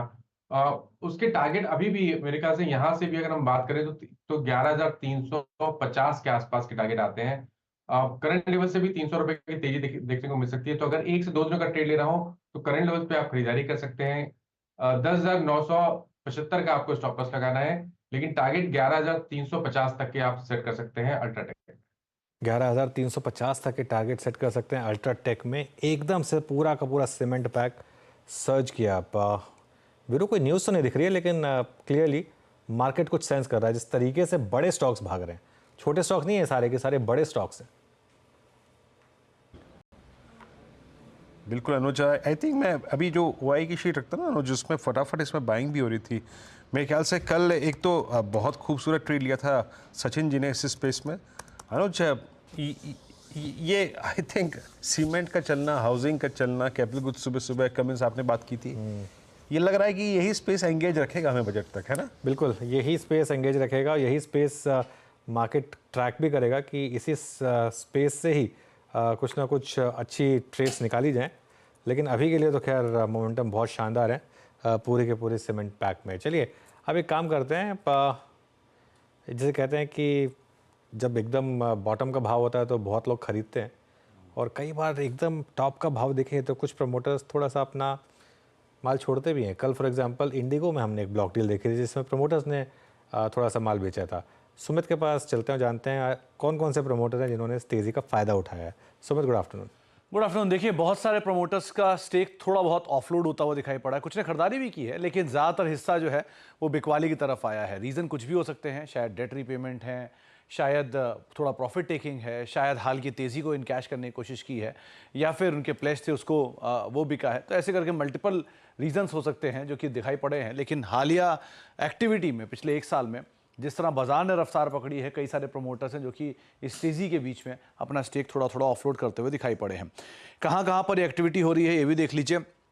और कई सारे लोगों ने डेट रीपेमेंट का वजह दी है, कई सारे ने निजी कारणों से बिकवाली की है, लेकिन बिकवाली ज़रूर होते हुए दिखाई पड़ी है।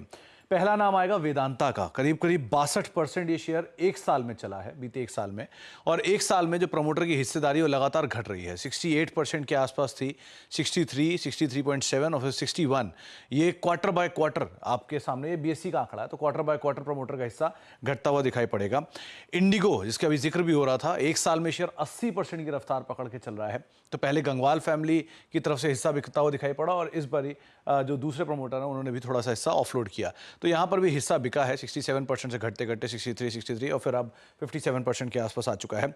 SW सोलार, यहाँ पर कुछ हिस्सा एक बड़े डेट रीपेमेंट के लिए भी इस्तेमाल किया गया है, लेकिन 69% के आसपास की हिस्सेदारी थी। शेयर 150% चला है 1 साल में, और करीब 67% आई, फिर वो 52% आई, और अब 52-53% की रेंज में ये हिस्सेदारी है। लेकिन एक बड़ा चंक यहाँ पर भी ऑफलोड हुआ है। 5 स्टार बिजनेस 1 साल में 34% के आसपास चला है, लेकिन स्टॉक की प्रमोटर की होल्डिंग देखिए 34% से घट के 31%, फिर 26, 26.5% और 26.5% के आसपास की हिस्सेदारी। कल्पतरू पावर एक और नाम, 133% के आसपास ये शेयर चला है बीते 1 साल में। ये अगर 1 साल से पहले जाएंगे तो हिस्सेदारी और ज़्यादा थी, लेकिन 41%, 41.06, फिर 40 के आसपास प्रमोटर की हिस्सेदारी। तो यहाँ पर भी स्लोली एंड स्टेडली प्रमोटर अपना हिस्सा कम कर रहे हैं। कुछ ऐसी कंपनियां भी, ईजी ट्रिप और एमटार जैसी, जहाँ पर प्रमोटर का स्टेक ऑफलोड हुआ, हालांकि शेयर में बहुत चाल नहीं है। ईजी ट्रिप 71% घट के 64% के आसपास हिस्सेदारी आ गई। एंड लाइकवाइज एमटार तो कंटिन्यूअसली, इनफैक्ट ये तो कल परसों के ब्लॉक में भी प्रमोटर का स्टेक ऑफलोड है, तो यहाँ तो कंटिन्यूअसली ब्लॉक डील चल रही है और कंटिन्यूअसली प्रमोटर ऑफलोड कर रहे हैं। तो ये 2 नाम तो और हैं। कुछ जगहों पे प्रमोटर ने हिस्सेदारी खरीदी भी है, तो वो बहुत लिमिटेड नाम है NSE 500 में। तो वो लिमिटेड नामों में से 3 नाम आपके सामने आएंगे।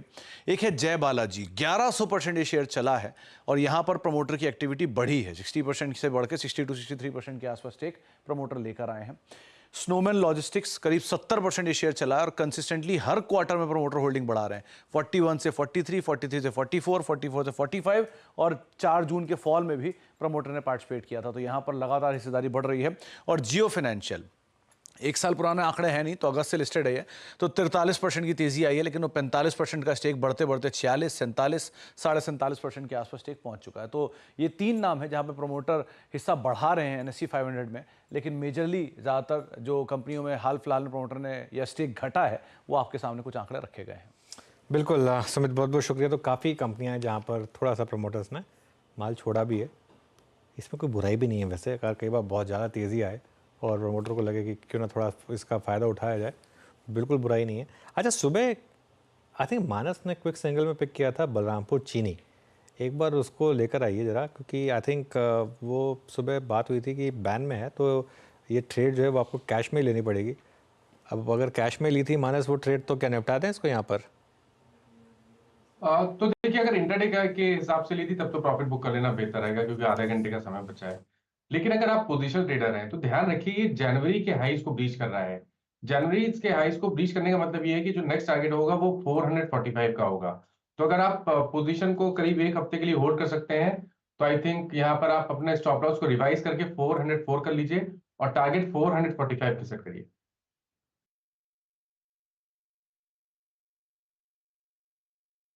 ओके, बलरामपुर चीनी सुबह ये ट्रेड पिक किया गया था, अच्छा मूव देता हुआ। अच्छा, 1-2 स्टॉक्स को और यहाँ पे विजिट करते हैं। देखिए, IEX में मूव बहुत अच्छा आया था, कहाँ हमने 170 पकड़ा, 175 का हाई लगा के आया, 174.50 का हाई लगा के आया। एक बार आप लेके आइए क्रॉम्पटन ग्रीव्स कंज्यूमर, 419 पे डे हाई पर अभी अभी एक स्पाइक आया है, और मैं इसको इस क्लोजिंग के ट्रेड के प्रोस्पेक्टिव से बिल्कुल बात नहीं करूँगा, बट ये ट्रेड प्रोस्पेक्टिव होगा थोड़ा बड़ा, मतलब क्योंकि ये एक फ्लैग का ब्रेकआउट है, और इसने इस प्राइस के साथ साथ सितंबर 2022 के स्विंग हाई को क्रॉस कर दिया। एक बार ज़रा इसका OI समरी लेके आएंगे डायरेक्टर साहब प्लीज़, एक बार स्क्रीन पे। अच्छा मूव देता हुआ यहाँ पे प्रकाश है नहीं, मैं राजेश सतपथी से कॉल लेता हूँ। राजेश जी से दोबारा इस पर। राजेश जी, आपका व्यू इस पर क्रॉम्पटन पे? वीरेन जी, बेहतरीन चार्ट है, स्ट्रॉन्ग चार्ट है। अगर आप इसका आज के, जैसे आपने ओआईएस अमेरिकी की बात की, अगर ओपन इंटरेस्ट भी देखें तो करीबन 6.8% अप है। Price is up by 2.5%, so that simply shows कि यहाँ पे लॉन्ग बिल्टअप है। चार्टिकली यहाँ पे एक ब्रेकआउट हुआ है जिसका फर्स्ट रेजिस्टेंस आएगा करीबन 435, जो हमारा पहला टारगेट होगा। 435 के बाद मुझे लगता है 450 तक का मूव क्रॉम्पटन में मिलना चाहिए। तो जिस तरह से मूव आ रहा है, हमें जो स्टॉप लॉस रखना है, फ्रेश लॉन्ग करना है एट दिस लेवल, तो 415 415 के स्टॉप लॉस के साथ क्रॉम्पटन में पोजीशन बनाई जा सकती है। और आपने बिल्कुल सही कहा, डेली चार्ट तो बढ़िया, लेकिन वीकली ज्यादा प्रॉमिसिंग लगता है। तो positional and daily both looks good to me. चलिए, मार्केट में थोड़ी हायर लेवल पर वॉलेटिलिटी है, लेकिन खासतौर से बैंक निफ्टी में आज एक्सपायरी भी है बैंक निफ्टी में, तो वहाँ पर थोड़े से मूव्स आ रहे हैं। अभी भी कंसोलिडेशन है 49,900 और 50,000 के बीच में ही ये कंसोलिडेशन पिछले 1 घंटे से चल रहा है। देखते हैं किस करवट ये इंडेक्स टर्न लेता है। एक छोटा सा ब्रेक लेकर लौटते हैं और हमारे अगले मेहमान हमारे साथ तैयार हैं। बात करेंगे हम अनिरुद्ध से इस छोटे से ब्रेक के बाद। क्वेस्ट इन्वेस्टमेंट एडवाइजर के CIO अनिरुद्ध सरकार, छोटे से ब्रेक के बाद।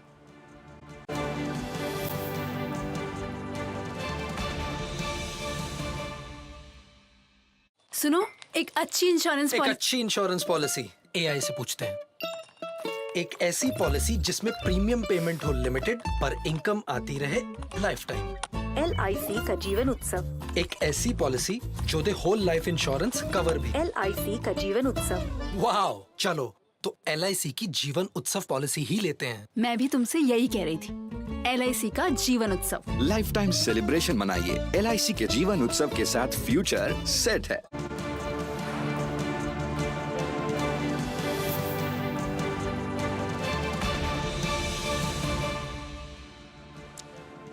Welcome back. चलिए, मार्केट्स रोज़ नए हाई लगा रहा है, खास तौर से मिड कैप और स्मॉल कैप। सिर्फ बैंक निफ्टी अभी भी थोड़ा दूर है, लेकिन बाकी बड़े इंडेक्सेस ऑल टाइम हाई पर। मोदी 3.0 के साथ बाजार की उम्मीदें काफ़ी हैं, स्पेशली जब से ये क्लियर हुआ कि ये सरकार ऑलमोस्ट मोदी 2.0 का कंटिन्यूएशन है, क्योंकि सारी बड़ी मिनिस्ट्रीज़ वही रही, कोई चेंजेस नहीं आए। किन सेक्टर्स पर फोकस करना चाहिए, इन सब पर बातचीत के लिए क्वेस्ट इन्वेस्टमेंट एडवाइजर्स के CIO अनिरुद्ध सरकार हमारे साथ जुड़ गए हैं। Anirudh, good afternoon. अनिरुद्ध, क्या करें अब इस समय रिटेल इन्वेस्टर, क्योंकि एक चीज़ तो क्लियर है, रिटेल इन्वेस्टर इस समय फुल तेज़ी में है, उसको डर नहीं है। और इवन जो उस दिन डिक्लाइन आई उसमें मैसिव बाइंग आई रिटेल की तरफ से। आपका क्या व्यू इस समय? नहीं, आई थिंक पिछले कुछ आई वुड से 2-3 साल में एक चीज जो बहुत अच्छा देखने को मिल रहा है इज दैट हम लोग हमेशा बोलते थे कि the retail investors are the last ones to enter and FIs are the one जो पैसा बनाते हैं। अभी जो देखने को मिल रहा है कि द रिटेल इन्वेस्टर्स डेफिनेटली बहुत स्मार्ट हो गए and it was very heartening to see कि मतलब जिस दिन बड़ा फॉल आया था मार्केट में, उस दिन ऑलमोस्ट 22,000 करोड़ का बाइंग हुआ था from the domestic investors, which is a very good sign. दूसरा चीज जो दिख रहा है with the type of moves जो स्मॉल कैप मिड कैप में दिख रहा है, बहुत साफ दिख रहा है कि जो डोमेस्टिक पैसा है, I am not saying from the mutual funds, but domestic का जो डायरेक्ट पैसा है, विद डायरेक्ट इक्विटी का जो पैसा है, वो definitely small cap and mid cap में एंटर कर रहा है। एंड आई थिंक बहुत सारे इन्वेस्टर्स थे जो बिफोर द इलेक्शन थोड़ा सा they had raised cash, concern सबको ही था। एक महीना मैं बोलूंगा जो भी नॉइज हो रहा था with regard to the outcome of the election, उसमें काफी सारे लोग थोड़ा कैश रेज भी किए थे और काफी सारे लोग जो फ्रेश पैसा डालना था वो भी नहीं कर रहे थे। तो I think all that money is now coming into the market, which is a good sign.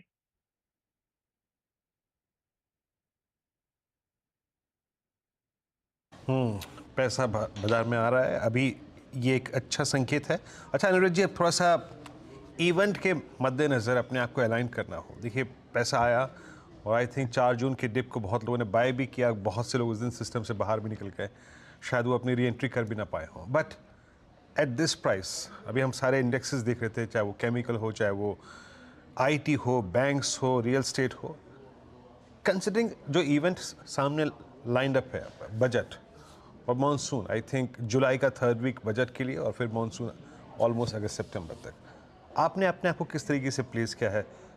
Picking order क्या रहेगा इस वक्त अगर यहाँ से कुछ स्टॉक्स को जोड़ना हो तो? See, I'll say कि जो हमारा पहले जो सेक्टरल एलोकेशन था इलेक्शन रिजल्ट्स के पहले, उसमें से बहुत ज्यादा हम लोगों ने कुछ चेंजेस नहीं किए, क्योंकि जैसे आपने बोला कि मोदी का जो कैबिनेट फॉर्मेशन से एविडेंट है that it is a continuity of the last 5 years। And I think ये एक बहुत अच्छा साइन है कि कोई ड्रास्टिक चेंजेस नहीं हुआ है कैबिनेट्स में, एंड जो भी उनके पॉलिसीज थे वो कंटिन्यू होंगे। दूसरा जो अच्छा बात है कि जो उनके एलाइज हैं, they are not opposed to any of the BJP manifestos. तो वो भी एक बहुत अच्छा साइन है कि जो भी प्लान था वो कंटिन्यूटी होने वाला है। उसके आउटकम में आई वुड से कि जो हमारे पहले सेक्टर्स थे वो हम लोग कंटिन्यू कर रहे हैं with regard to the bullishness. सबसे पहला मैं बोलूंगा जो इंडस्ट्रियल कैपेक्स है, महंगा डेफिनेटली है। कैपिटल गुड्स, इंडस्ट्रियल गुड्स, काफी सारे स्टॉक्स बहुत महंगे हैं। उसमें कुछ कुछ कंपनीज हैं in the mid cap small cap space जहां पे अभी भी वैल्यूएशन कंफर्ट दिख रहा है, और जो अभी भी बहुत ज्यादा आई वुड से बाइंग वॉच लिस्ट में नहीं आए, तो वो हम लोग कर रहे हैं। Definitely in the capital goods, industrial goods, जो बड़े बड़े कंपनीज हैं domestic as well as MNC companies, उसमें से भी कुछ आई थिंक इन्वेस्टर्स को रखना चाहिए। The main factor being that अगले 3-4 साल 5 साल जो कैपेक्स अंडर गोइंग है इंडिया में, वो definitely is just the beginning. तो ये होने ही वाला है, एंड मिस्टर मोदी ने भी बोला है कि लास्ट 10 साल जो देखा है इट्स अ ट्रेलर, नेक्स्ट 5 साल में जो होने वाला है that will be a big game changer. तो I think definitely capital goods, industrial, अगर हम लोग नेक्स्ट 1 year का वैल्यूएशन देखेंगे महंगा लगेगा, लेकिन अगर हम लोग नेक्स्ट 2-3 साल के वैल्यूएशन से देखेंगे डेफिनेटली आई थिंक इस भाव पे बेचना नहीं चाहिए। And mid cap small cap में भी प्लेसेस है जहाँ पे वी कैन बाई। दूसरा एक बहुत बड़ा सेक्टर है जो आई थिंक डेफिनेटली अच्छा करेगा is your whole power and energy. उसमें आपका बहुत power generation as well as the EPC companies, I would say कि इसमें बहुत कैपेक्स होने वाला है, both from production as well as distribution and transmission. तो ये जितने पूरा वैल्यू चेन है ऑफ पावर, वो एक एरिया है जहाँ पे हम लोग काफी बुलिश है and we have allocation over there. तो आई थिंक ये दो बड़ा सेक्टर है जहाँ पे डेफिनेटली इन्वेस्टर्स को फोकस करना चाहिए। अनिरुद्ध, सीमेंट पर आपका क्या व्यू है? आज काफ़ी शानदार मूव्स आ रहे हैं सीमेंट स्टॉक्स में। क्या इंडिकेट कर रहा है ये? पोर्टफोलियो में कितना हिस्सा आप सीमेंट पर रखना चाहेंगे? आई वुड से सीमेंट का जो मूव दिख रहा है आज, it is an outcome of जो पीएम आवास योजना का जो अनाउंसमेंट हुआ था। सबसे पहले हम लोगों ने मूव देखा था इन दी अफोर्डेबल हाउसिंग, उसके बाद हम लोगों ने कुछ द रियल एस्टेट कंपनीज में भी देखा, आज देखने को मिल रहा है द सीमेंट कंपनीज को। तो आई वुड से कि ये एक एक सेक्टर पकड़ के वो मूवमेंट हो रहा है। Having said that, as of now मैं बोलूंगा कि सीमेंट में हम बहुत ज्यादा बुलिश नहीं है। वन फैक्टर बीइंग दैट अभी मानसून जो होता है season, typically the monsoon season is not a good time for the cement companies. तो as of now I would say कि cement definitely because of construction activity over the next काफी सारे साल वो सीमेंट एक अच्छा सेक्टर है। But I am confident, I am bullish from a medium to long term, but in the short term I think I am not very bullish on the cement space. और जो run up दिख रहा है is purely because of the PM Awas Yojana.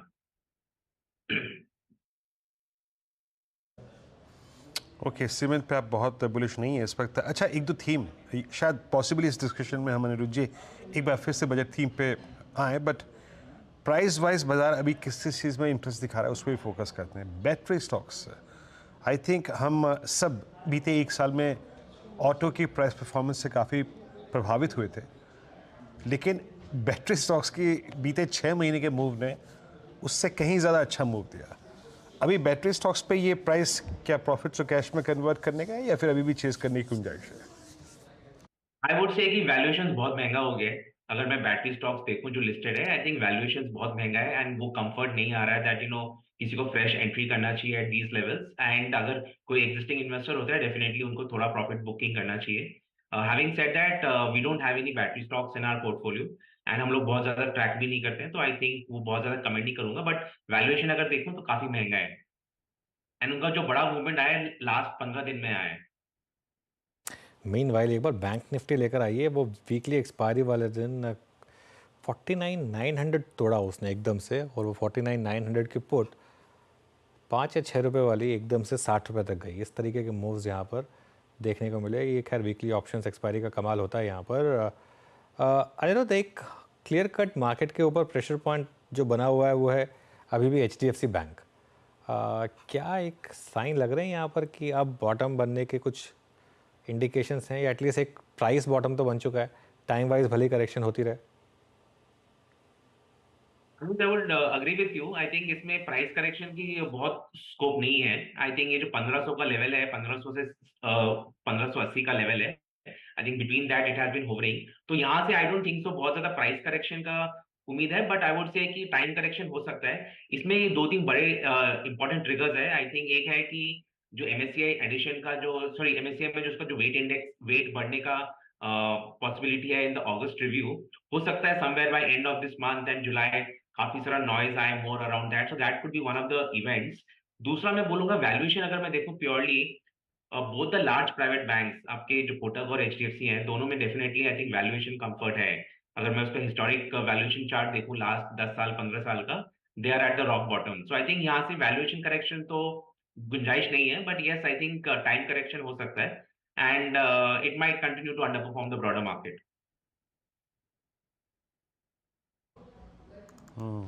अच्छा, meanwhile एक दो stocks और रखिए जो कि अपनी ऑल टाइम हाई ट्रैजेक्टरी पे थे। अनुज जी, इन स्टॉक्स पे आपने कॉल करी, एशियन पेंट्स पे, पिडिलाइट पे, बर्जर पेंट्स, पेंट स्टॉक्स और आई थिंक एडेसिव की जो ये थीम रही, या फिर इसमें अगर मैं 2 स्टॉक्स पॉलीकैब और एस्टल real estate ancillary home improvement इसको ऐड कर दूं तो?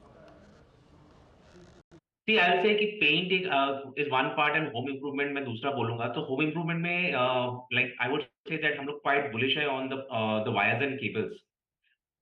The wires and cables एक पार्ट है जहाँ पे हम लोग काफी bullish हैं। So we are very bullish on the wires and cables business and उसमें मैं बोलूंगा कि valuation एक concern है, but उसमें again I would say कि अगले 3 साल का अगर मैं growth देखूं in their earnings, that growth is justifying the valuations for all the power and cable companies।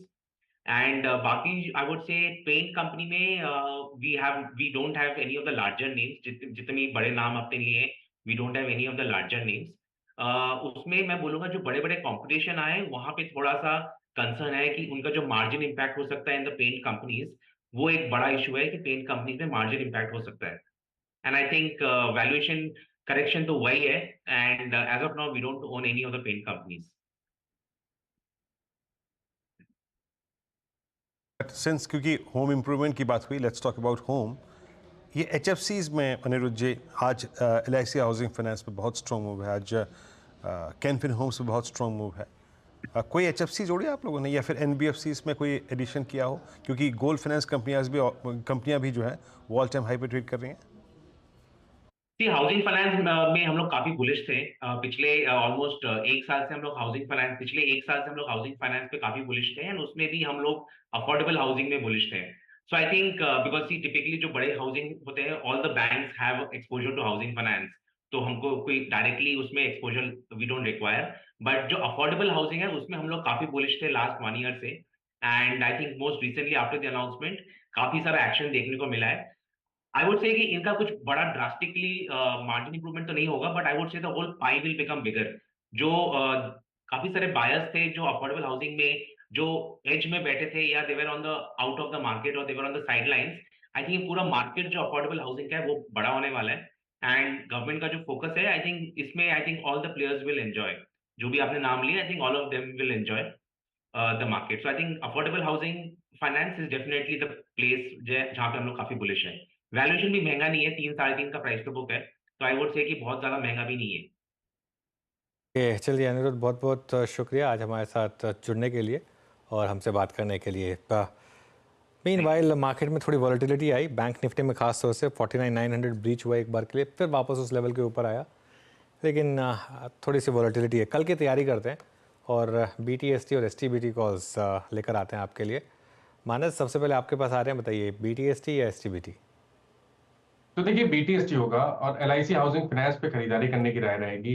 एक फ्रेश ब्रेकआउट है और इस ब्रेकआउट के बाद आपको 40-50 रुपए का आपको देखने को मिल सकता है। तो BTST के लिए LIC हाउसिंग फाइनेंस में खरीदारी करनी है, 704 का स्टॉप लॉस लगाना है और 735 के टारगेट सेट करना है।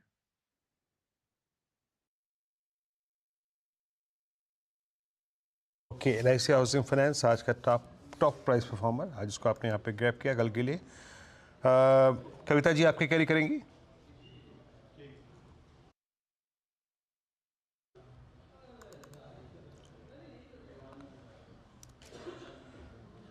कविता जी, बड़े दिनों बाद आपने वो बटन का इस्तेमाल किया है म्यूट वाले का, अब उसे अनम्यूट कर दीजिए। Okay, I am sorry.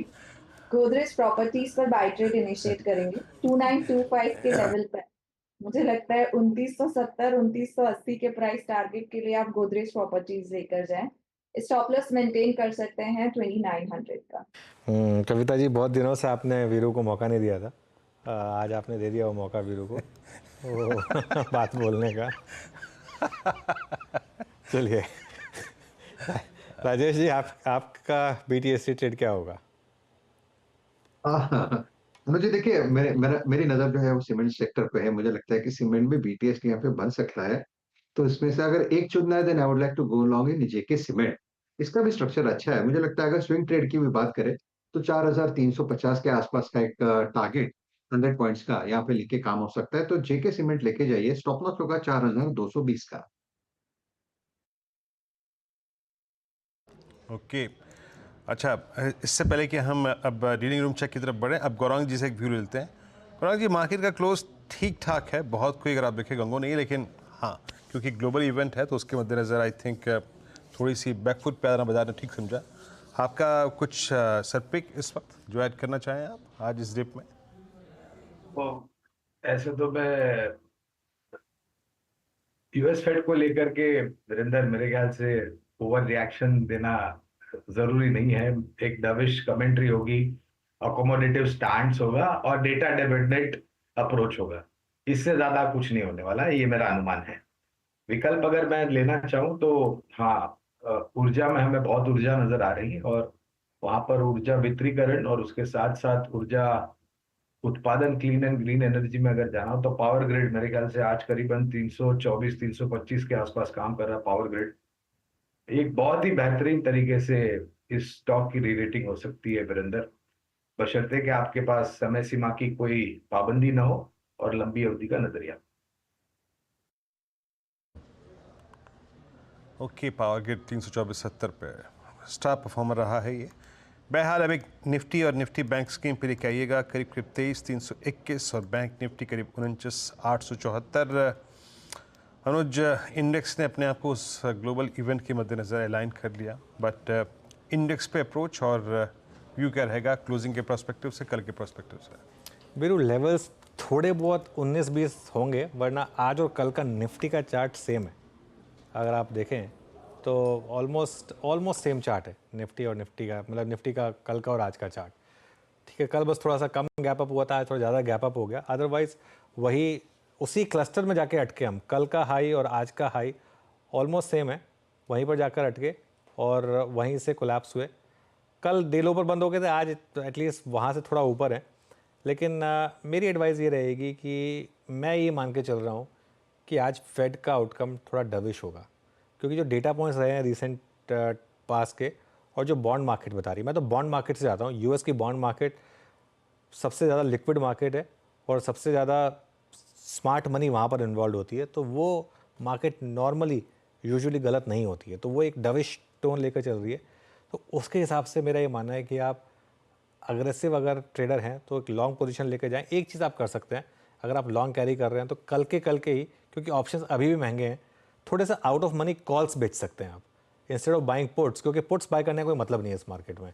आप थोड़े से हायर लेवल की जो आउट ऑफ मनी कॉल्स हैं उसको एज ए हेज लेके जा सकते हैं, उनको बेचकर कल सुबह उनको आप स्क्वायर ऑफ कर सकते हैं, क्योंकि इन केस बड़ा गैप डाउन हुआ तो आप प्रोटेक्ट हो जाएंगे, और अगर बड़ा गैप डाउन नहीं हुआ तो भी deep out of the money में कोई बहुत ज़्यादा मूव आएगा नहीं, अगर निफ्टी में 70-80 पॉइंट का गैप अप हुआ भी तो भी। तो उस तरीके से आप इस मार्केट को कल के लिए अप्रोच कर सकते हैं।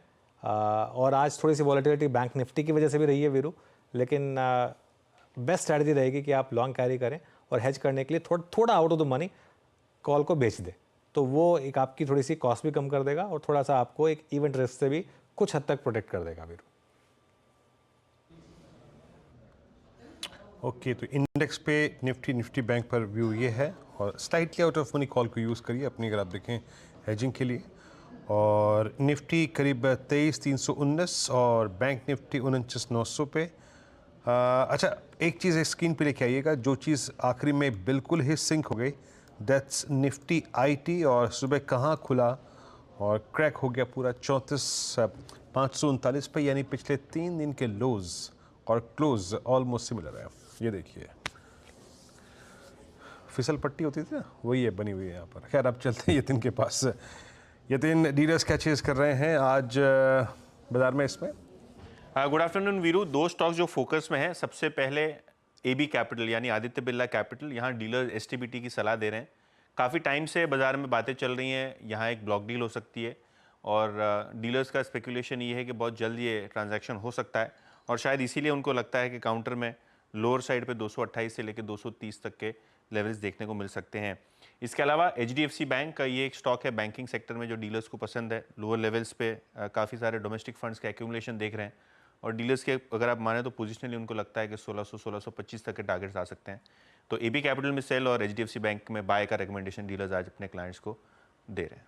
ओके, तो ये इस समय डीलर्स की तरफ से राय और यतिन बहुत बहुत शुक्रिया। तो ये हमारी कल की तैयारी। चलिए अब एक बार वीरू के पास चलते हैं और मार्केट ब्रेड समझते हैं एफएनओ में। वीरू बिल्कुल अनुज, आइए एक बार जरा देखते हैं ब्रेथ। हालांकि ब्रेथ कल भी खराब नहीं थी और हम कल क्रैक हुए थे हायर लेवल से थोड़ा सा। और आज की ब्रेथ को देखते हैं, लॉन्ग शॉर्ट, लॉन्ग अनवाइंडिंग और शॉर्ट कवरिंग कैसे कैसे रही। देखिए आज सरकारी कंपनियों का और एनबीएफसीज का बहुत स्ट्रॉन्ग अगर आप देखें तो आज मूव रहा। लॉन्ग एग्जैक्टली इक्वलेंट कल के तरह 100 लॉन्ग, 30 में शॉर्ट कवरिंग, शॉर्ट 46 और लॉन्ग अनवाइंडिंग 7 में 7 में आप देखें नज़र आ रही है। आज का टॉप परफॉर्मर जो है अब वो बन चुका है LIC हाउसिंग फाइनेंस। ये कल का स्पॉटलाइट भी था, करीब 5.25% ऊपर और जब क्लोज हो रहा है तो 5.25% की तेज़ी के साथ। इसको स्लाइड को रखिएगा स्क्रीन पे प्लीज़ ज़रा। ये 719 का मतलब है अपनी ऑल टाइम हाई ट्रेजेक्ट्री से इसका महज 70 रुपये का डिफरेंशियल रह गया है और ये अगर चेस करेगा तो जुलाई 2017 के बाद। HDFC AMC कल हमने प्रीएम्प्ट किया था क्लोजिंग में प्रकाश सर के साथ कि इसको पिक करना चाहिए। कल सारे क्लस्टर ऑफ हुई हैं, अभी इसके ऊपर आके क्लोज हुआ था, रिएक्शन आज दिया। कल बेस फॉर्म किया था इसने। बाकी अगर आप देखें तो Ambuja cements, federal bank, Oracle financials, याद रखिएगा कल के पर्सपेक्टिव से आज क्लोजिंग में जो थीम काम कर रही थी towards I think last hour of trade, वो थी सीमेंट। बहुत अच्छा मूव देखे गया। शॉर्ट कवरिंग थी कॉनकॉर में, बलरामपुर चीनी में, NMDC में, कमिंस में। पिछले 2 दिन में कोलैप्स था बट अब आज एक मूव बहुत स्ट्रॉन्ग 0.3%। टाटा केमिकल लगभग 2.5% ऊपर रहा। बाकी अगर आप देखें शॉर्ट बिल्डअप था आज मैरिको में, पिडिलाइट में, मेट्रोपोलिस हेल्थ केयर में, यूनाइटेड स्पिरिट्स में, M&M में थोड़ी सॉफ्टनेस यहाँ पे शॉर्ट बिल्डअप हुआ।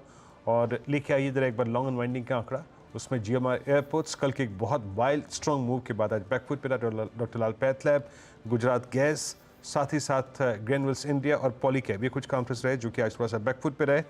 बट मानस, आपने सीमेंट की रीडिंग करी होगी और सीमेंट में अगर बहुत कन्विंस कर रहा है आपको कोई कल के लिए तो वो कौन सा एकमात्र स्टॉक है?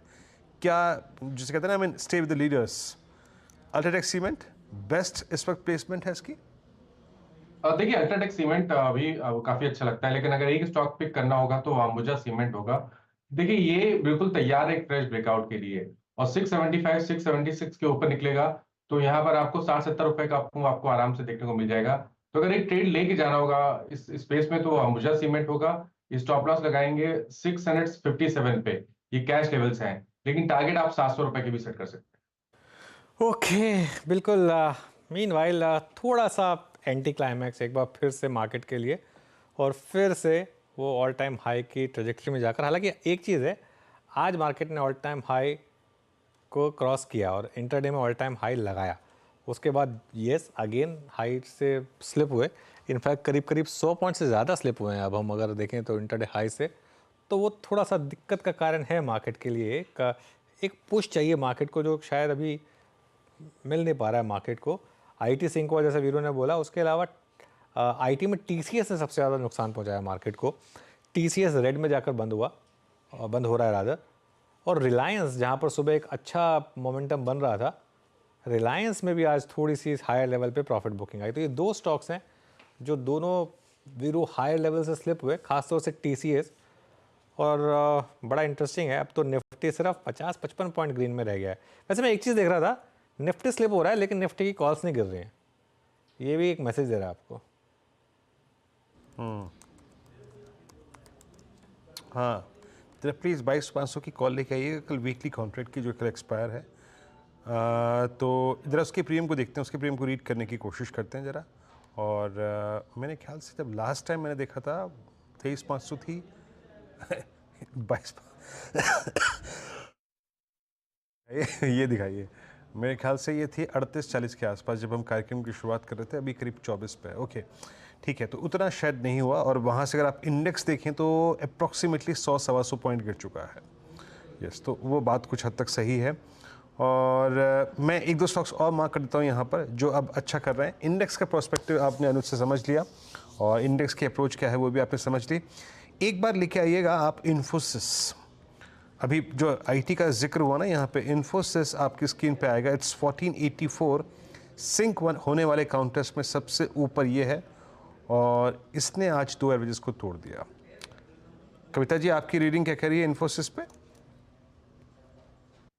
या तो इन्फोसिस में अच्छा ब्रेकडाउन आ रहा है, और यहाँ पर अगर आप देखें 1484 के लेवल, मुझे लगता है ये नीचे की तरफ फर्दर स्किट होता हुआ दिख सकता है। डाउनसाइड में मुझे लग रहा है अगर ये लेवल्स होल्ड नहीं कर पाता है 1475 1450 तक के लेवल्स की तरफ ये बढ़ता हुआ दिख सकता है, तो एक शॉर्ट कैंडिडेट हो सकता है until not reaching back to 1490। 1490 के नीचे तक मुझे लगता है सेलिंग में रहना चाहिए। तो ये है इन्फोसिस डीलों पे आके ट्रेड करता हुआ। खैर इस बीच अगर मैं जाऊं तो मतलब उन स्टॉक्स को देखने के लिए जो कि पॉसिबली जा सकते हैं सिक्योरिटीज़ इन बैन पीरियड में, उसमें जी है। वायदा बैन से बाहर आ सकते हैं, माफ़ कीजिएगा, ये है बाहर आ सकते हैं, क्योंकि जी ने जो अपनी मार्केट वाइड पोजीशन है वो रिड्यूस होकर ऑलमोस्ट 80 पे आ गई। तो ये एक बहुत स्ट्रॉन्ग पॉसिबिलिटी है कि अगर आपको ये स्टॉक जो है वो आउट ऑफ डेरिवेटिव बैन नज़र आएगा। और जो प्रेशर पॉइंट्स रहे बीते, देखिए इसको हटा दीजिए, अब जी की बात हो गई यहाँ पे, वो जो पिछले 10 मिनटों में 20 मिनटों में जो प्रेशर पॉइंट्स रहे और जो निफ्टी को करीब 322 की ट्रैजेक्टरी में लिखा है, उसमें टीसीएस का जिक्र किया अनुज ने, मैंने इन्फोसिस का जिक्र किया, और एक दो स्टॉक्स लेके आइए जो कि बहुत तेज़ी से कोलैप्स हुए। उसमें एक ल्यूपिन शामिल रहा, ल्यूपिन का स्ट्रक्चर लेके आइए, टाटा कंज्यूमर लेके आइए, सब डीलों की तरफ बढ़ते हुए, और मोर स्पेशली कोटक महिंद्रा बैंक, ये काउंटर भी डीलों की तरफ बढ़ता हुआ। फिर आप लेके आइए गोदरेज सीपी, ये भी डीलों की तरफ आया। और एक और स्टॉक रखिएगा पिडिलाइट, बड़े स्ट्रॉन्ग मूव के बाद अब ये स्टॉक कोलैप्स हुआ, और पिडिलाइट ने अपने बीते लगभग आप समझ लीजिएगा कि मैं अगर ठीक से रीड करूं तो 5 जून के बाद, 5 जून का सेशन, 6 जून का सेशन, 7 जून का सेशन, 10 और 11, इन सारे सेशन को मात्र एक कैंडल में कवर कर लिया। आई थिंक टेक्निकली मैं से कैंडल रिवर्सल कह सकता हूँ, बट हर जो डिफाइंड मार्कर्स होते हैं वो इस पैटर्न के पूरे नहीं हुए। बट राजेश जी, पिडिलाइट पे आपका व्यू? जी देखिए, पिडिलाइट अगर आप स्ट्रक्चर देखें तो आपने बिल्कुल सही कहा है, this is a bearish engulfing candlestick. अगर आप एफआईओ का डेटा भी देखें तो यहाँ पे शॉर्ट बिल्टअप है, 11% ओपन इंटरेस्ट बढ़ा है, तो कहीं ना कहीं लगता है कि यहाँ पे वीकनेस कंटिन्यू होगी। तो रही बात लेवल्स की, तो मुझे लगता है 3100 के नीचे यहाँ पे वीकनेस होगी। सो 3130 3130 के स्टॉप लॉस के साथ शॉर्ट करे पिडिलाइट। मुझे लगता है चार्ट देख के प्रोबेबली इसका जो इमीडिएट सपोर्ट बनेगा 3000, क्योंकि 3000 के आसपास पुट राइटर खड़े हैं। सो 3000 के टारगेट के लिए पिडिलाइट में वीकनेस रहेगी। क्रूड भी बढ़ रहा है एक्चुअली वीरू, 83 पर क्रूड आ गया है, जो कुछ दिनों पहले हमने सब 80 देखा था, उसका भी एक इम्पैक्ट पिडिलाइट, एशियन पेंट्स ऐसे स्टॉक्स पर है। मीनवाइल आप एक बार लेकर आइए डिक्सन टेक। जब इलेक्शन के वर्डिक्ट आ रहे थे उस समय एक स्टॉक प्राइवेट स्पेस में जहां सबसे ज़्यादा प्राइस डैमेज था उनमें से एक डिक्सन टेक था। 2% अब बढ़त के साथ ये स्टॉक ट्रेड करता हुआ। मानस, स्ट्रॉन्ग क्लोज डिक्सन की, कल के लिए कुछ मैसेज दे रही है? तो देखिए 2 दिनों के कंसोलिडेशन के बाद ऐसा लग रहा है कि स्टॉक बाहर निकलने की कोशिश कर रहा है। पैटर्न तो पहले से ही पॉजिटिव है। आई थिंक अगर एक ट्रेड लेना होगा तो वो लॉन्ग साइड पे होगा। आप केवल कल के लिए ट्रेड लीजिए। स्टॉप लॉस आपको लगाना है 10,250 का, करंट लेवल्स पे खरीदारी करके 10,550 या 10,600 तक के टारगेट आप डिक्सन में सेट कर सकते हैं।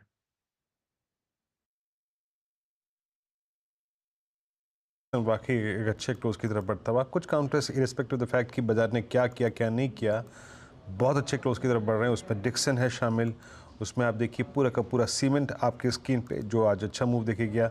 और कमोडिटीज़ में अगर आप देखें तो आज टाटा केमिकल स्टॉक्स में आज एक बहुत अच्छे क्लोज की तरफ बढ़ रहा है 1125 पे। मैं इसको बहुत अच्छा क्लोज इसलिए मान रहा हूँ क्योंकि ऑलमोस्ट 23 अप्रैल के बाद के अब तक की ये सबसे हाईएस्ट ट्रैजेक्टरी में कमेंस ने अपने पिछले 4-5 दिन के लॉसेस को काफ़ी हद तक कंपनसेट किया, और ऑलमोस्ट ये अब उस क्लस्टर में है जहाँ से 4 जून को स्लिप करके गया था।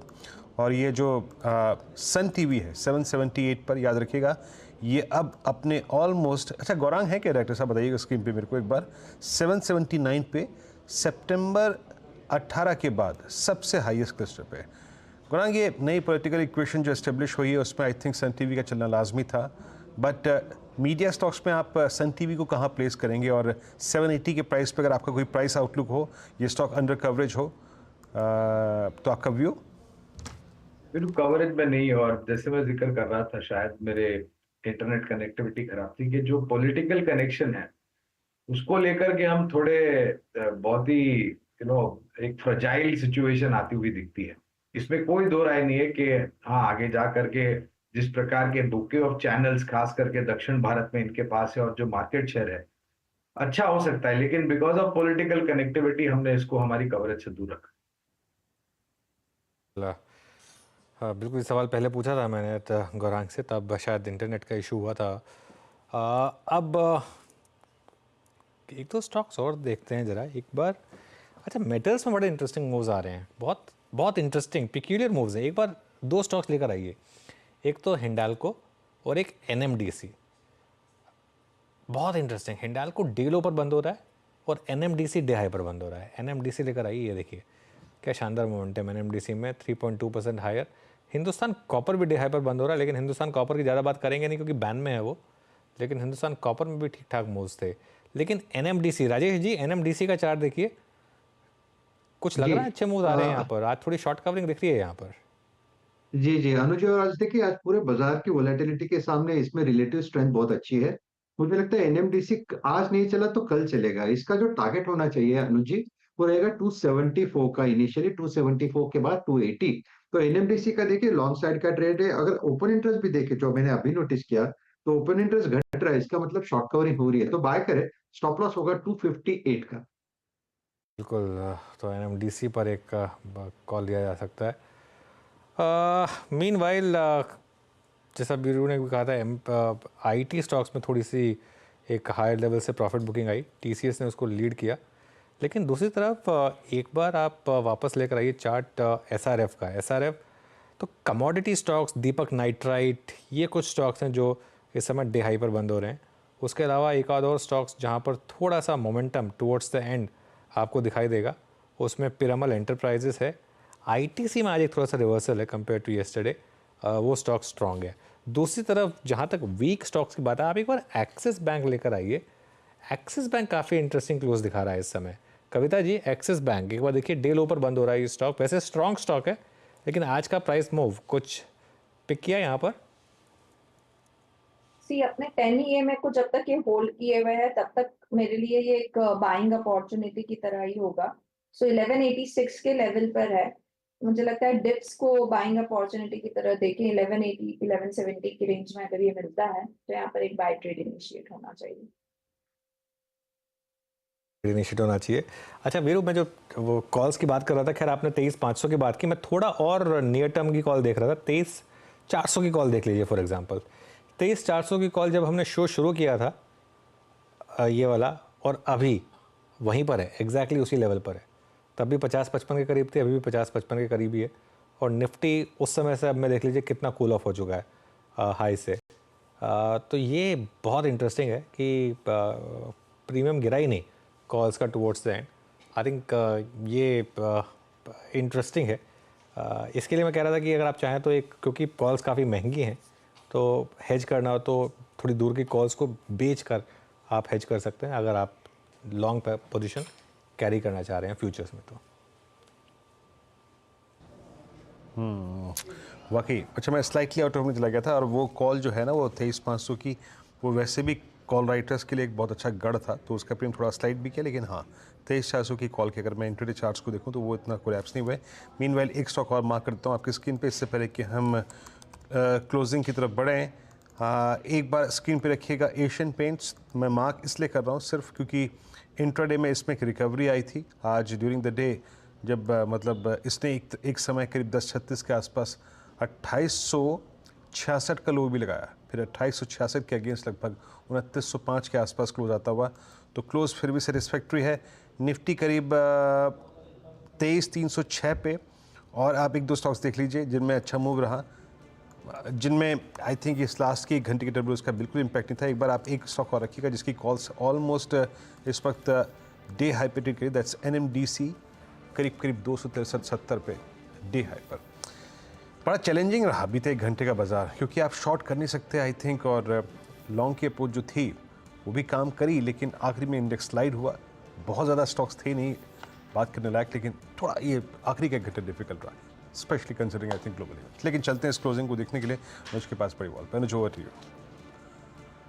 बिल्कुल वीरू, चलिए अब चलते हैं मार्केट क्लोजिंग की तरफ। और निफ्टी सिंक हुआ टुवर्ड्स द एंड, एक्चुअली अच्छा खासा सिंक हुआ 23,300, हालांकि एवरेजिंग इसको वापस 23,325 23,330 तक ले जाएगी।